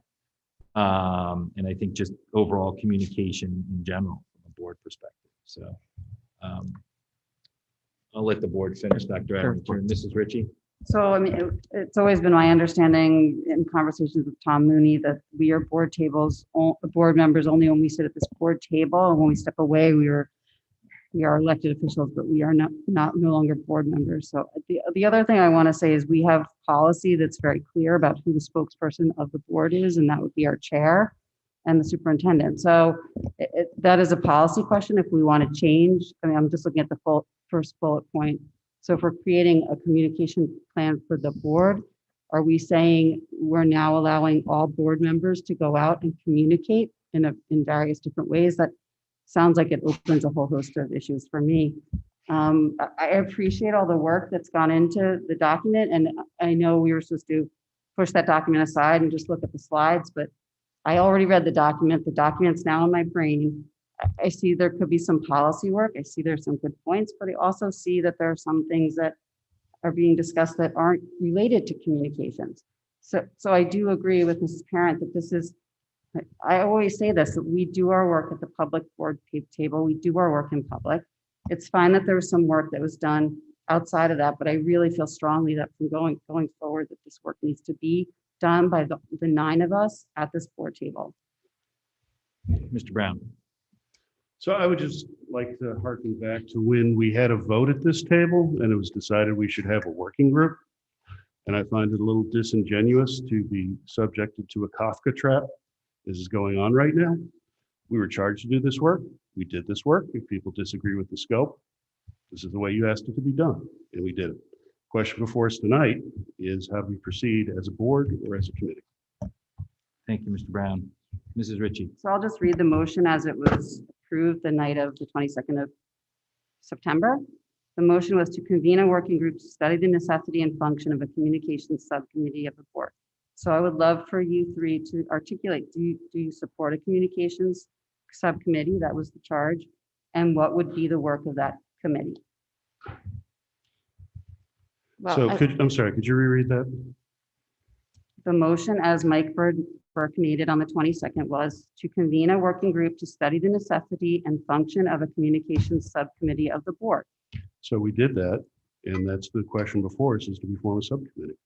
Your question, I'm your asking question you, and what is your document, which is- recommendation? What is the That was our working work group product, recommendation? was that the work product that you're questioning that was in the board package is exactly what was asked for in that motion. I really do not understand the indignation.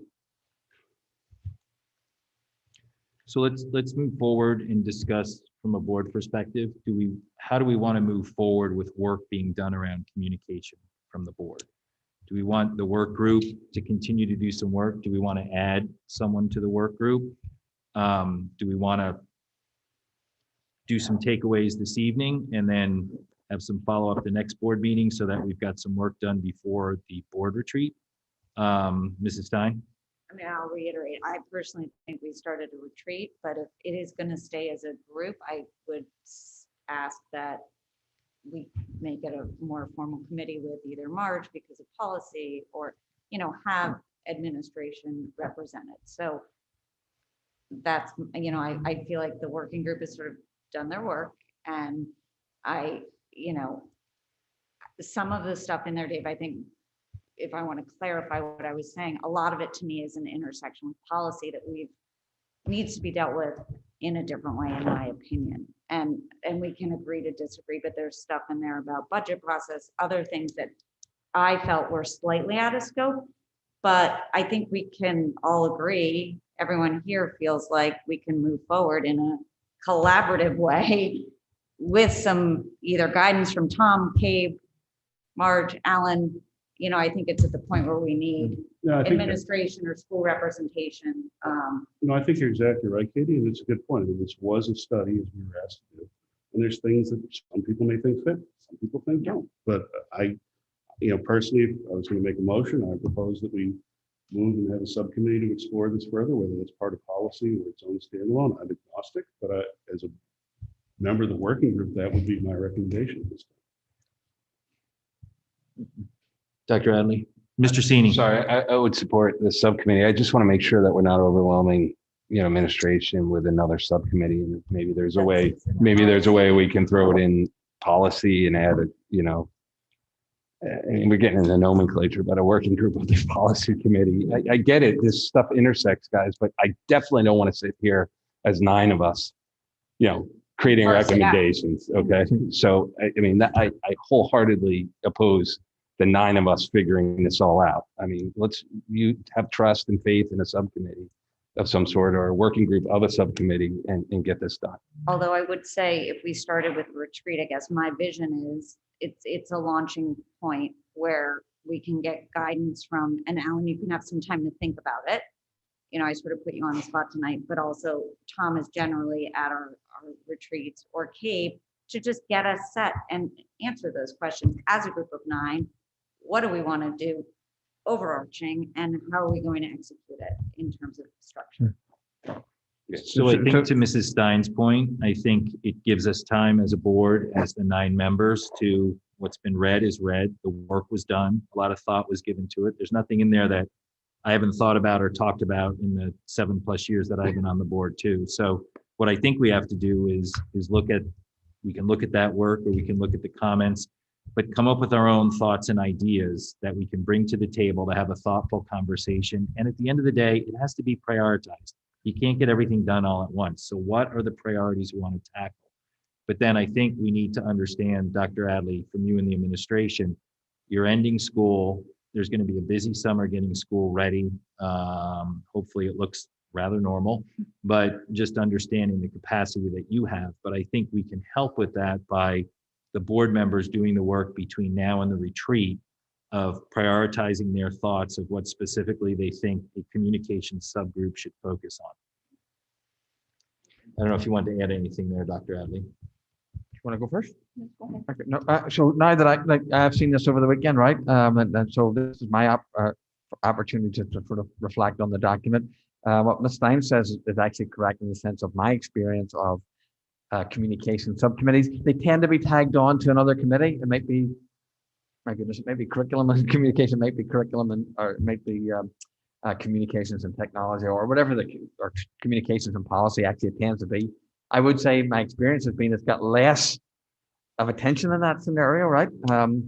But I'd like the opportunity to reflect on this a little bit, and also administrative to sort of share some perspectives that might be helpful. I would say that I would tend to agree that the retreat sessions are the best time to actually do some of this stuff, because I think there is areas for ourselves and for yourself, and also working together in terms of because there's areas where I think we could probably make some improvements along the way. And as we bit of, I say this very affectionately, be careful what you wish for, right? I think it's we have to commit to the things that we say we're going to do, right? Around communication. That would apply to myself as it would apply to the board members. But I do think that retreat is the session. I'm happy to reflect upon this and comment at the next meeting about how I think it'd be best to proceed. I'm just processing this relatively for the first time. But typically the retreat session is a time to do that and to establish policy, practice, evaluation. Do you want to put another committee in place, so on and so forth? I think that makes sense. I would just ask again that the board does the work ahead of time and spends time to read and think about, those of us that have been on a long time, these topics and these items that come up repeatedly, and then some lessons learned over the last 18 months from a COVID perspective. So that way, the session at the retreat can be productive about what we want to zero in and focus on. Mrs. McCammon. Well, I think I would just say that, I think the work, just in sort of in wrapping up, I think the work group strongly felt that we do need to put some attention on communications, not necessarily permanently over time, but that we do need to do some work in the short term, just to clean some things up. Again, these are suggestions of what we thought should be prioritized or would recommend. But, we're certainly open to how that work gets done. Thank you. So I think Dr. Adley, again, if you're agreeable to it, if by the next meeting, the one thing I would like to, and I'll go back through it too, I think we all should do is think about, from a communication standpoint, what's tied into the strategic plan, so that we know, and we're not going to carve that out or have different discussions about that, because a lot of time and energy was spent on the strategic plan and building in there some communication components. So we'll do the homework around that. All right, any other questions or comments? Great, thank you for the conversation. So you're going to give us some thoughts at the next board meeting, and then we'll have it as an agenda item as we build out the retreat schedule. So we will move to discussion on April 22. Sorry, just one. Sure. We don't have a date set for us, do we? Dr. Adley is working on some dates and is going to get a No, we Google out. It's going to be in Switzerland, right? Yeah, right? There you go. We're going to have Christina plan that. Sounds for us. great.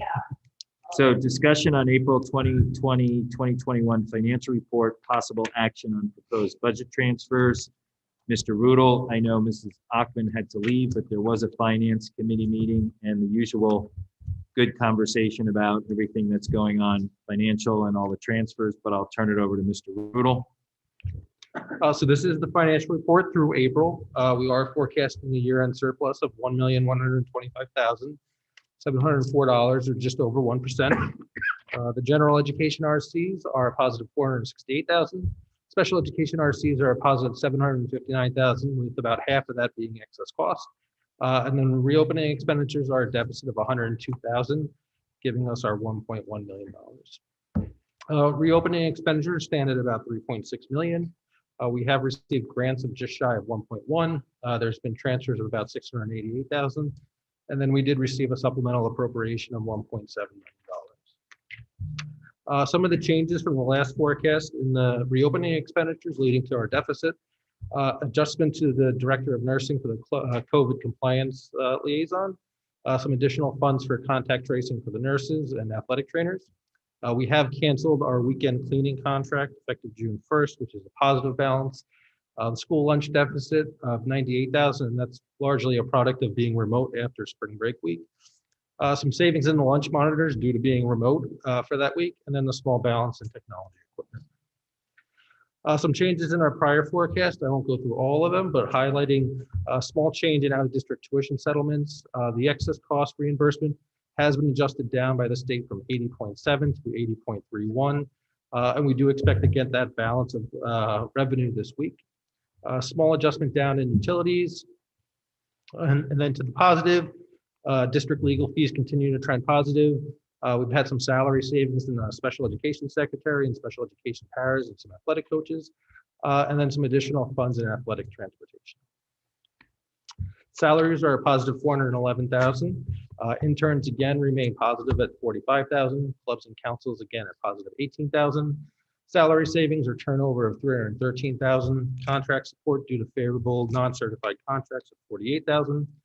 Nurse substitutes are trending positive at 6,500, and then reopening costs to the negative $20,611. Operating costs are positive $387,000. Legal fees continue to trend positive at about $59,000. We are carrying that favorable balance from winter sports for sports officials, athletic transportation. Tuition reimbursement is less than budget at $8,700. Small amounts of money in ADA sport audit materials and dues of $4,900. Adult ed contractual service did come in under the budget by $4,500. Special education transportation continues to be positive at $178,000. Special education tuition remains positive at $121,000. And again, those COVID reopening expenditures, a deficit of $81,000, which is primarily that school lunch account. Fixed costs are a positive $40,000. Regular transportation remains positive of about $56,000. That is primarily savings from diesel fuel from not having as many bus runs and remote days. Health insurance remains negative at about $65,000. And then utilities, which is electricity, heat, sewer, are all positive by about $41,000. Equipment is pretty minor at positive $315,000. Bulk of that is COVID equipment, which is that technology equipment I referenced earlier. Revenue is a positive $286,000.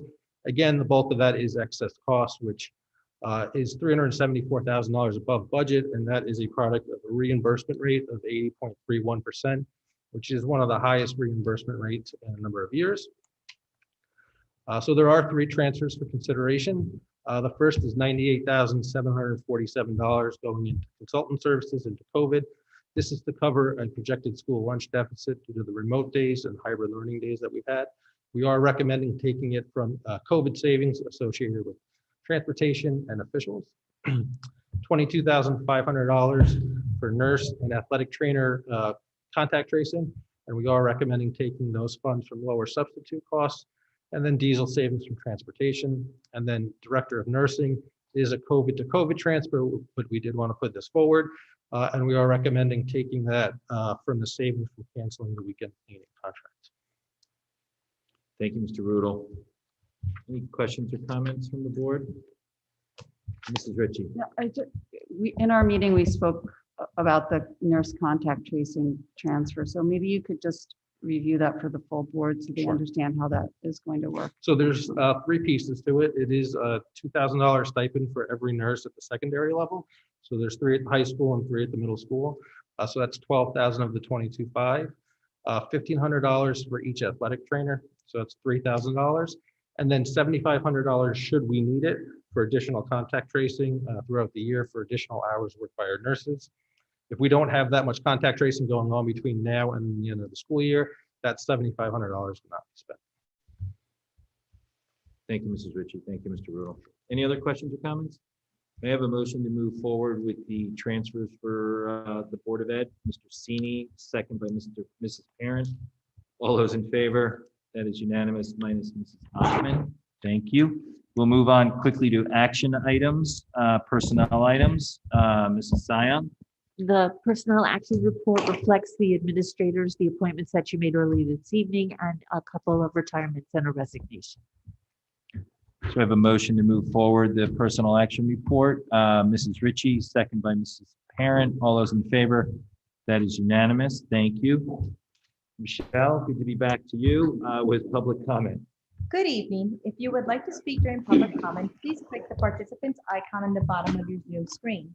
When it is your turn to speak, the facilitator will identify you and announce that you are in for public comment. You will have up to 3 minutes to comment. Ms. Teresa Vogt, you are unmuted and recognized. Hi, Teresa Vogt, 22 Circle Road. Just want to go back to the beginning of the meeting when you were all talking about potentially getting rid of face masks at the school. I'd like to remind everybody that the CDC guidelines are that if you are unvaccinated, you should still be wearing a mask. And I would say the majority of the students in the district are not vaccinated, given that the entire elementary age population is not even eligible to be vaccinated. So why that was even a conversation is beyond me. And as the meeting was going on, we actually received an email from Alicia about a positive case and 17 people going into quarantine at Himley. The other thing I'd like to comment on is this broken record conversation regarding the use of the one-to-one devices. My son uses his device every day. My friends' kids use their devices every day. Their teachers are making use of the devices. I don't even understand why this is a conversation that it's the same conversation over and over again. I don't even know why we need to keep talking about it. Thank you. Thank you, Mrs. Vogt. Miss Carolina Magui, you are unmuted and recognized. Hi, this is Carolina Magoy, 28 Kensett Road, Lane, actually, sorry. I just wanted to mention that, yes, equally, my kids, both my kids, a senior at the high school and an 8th grader at the middle school, use their devices pretty much every day. And I have never really heard parents complain about the devices and not using them. I've heard of some that had issues with Chrome devices that were fixed quite quickly as well. So I'm not sure where the conversation comes from, you know, the anecdotal conversation about computers and devices not being used at the school, because that's not what we have experienced. But that's about it. Thank you. Have a good night. Thank you, Mrs. McGoey. There are no more raised hands at this time. Thank you. May I have a motion to adjourn? Mr. Sini, second by Mr. Brown. All those in favor?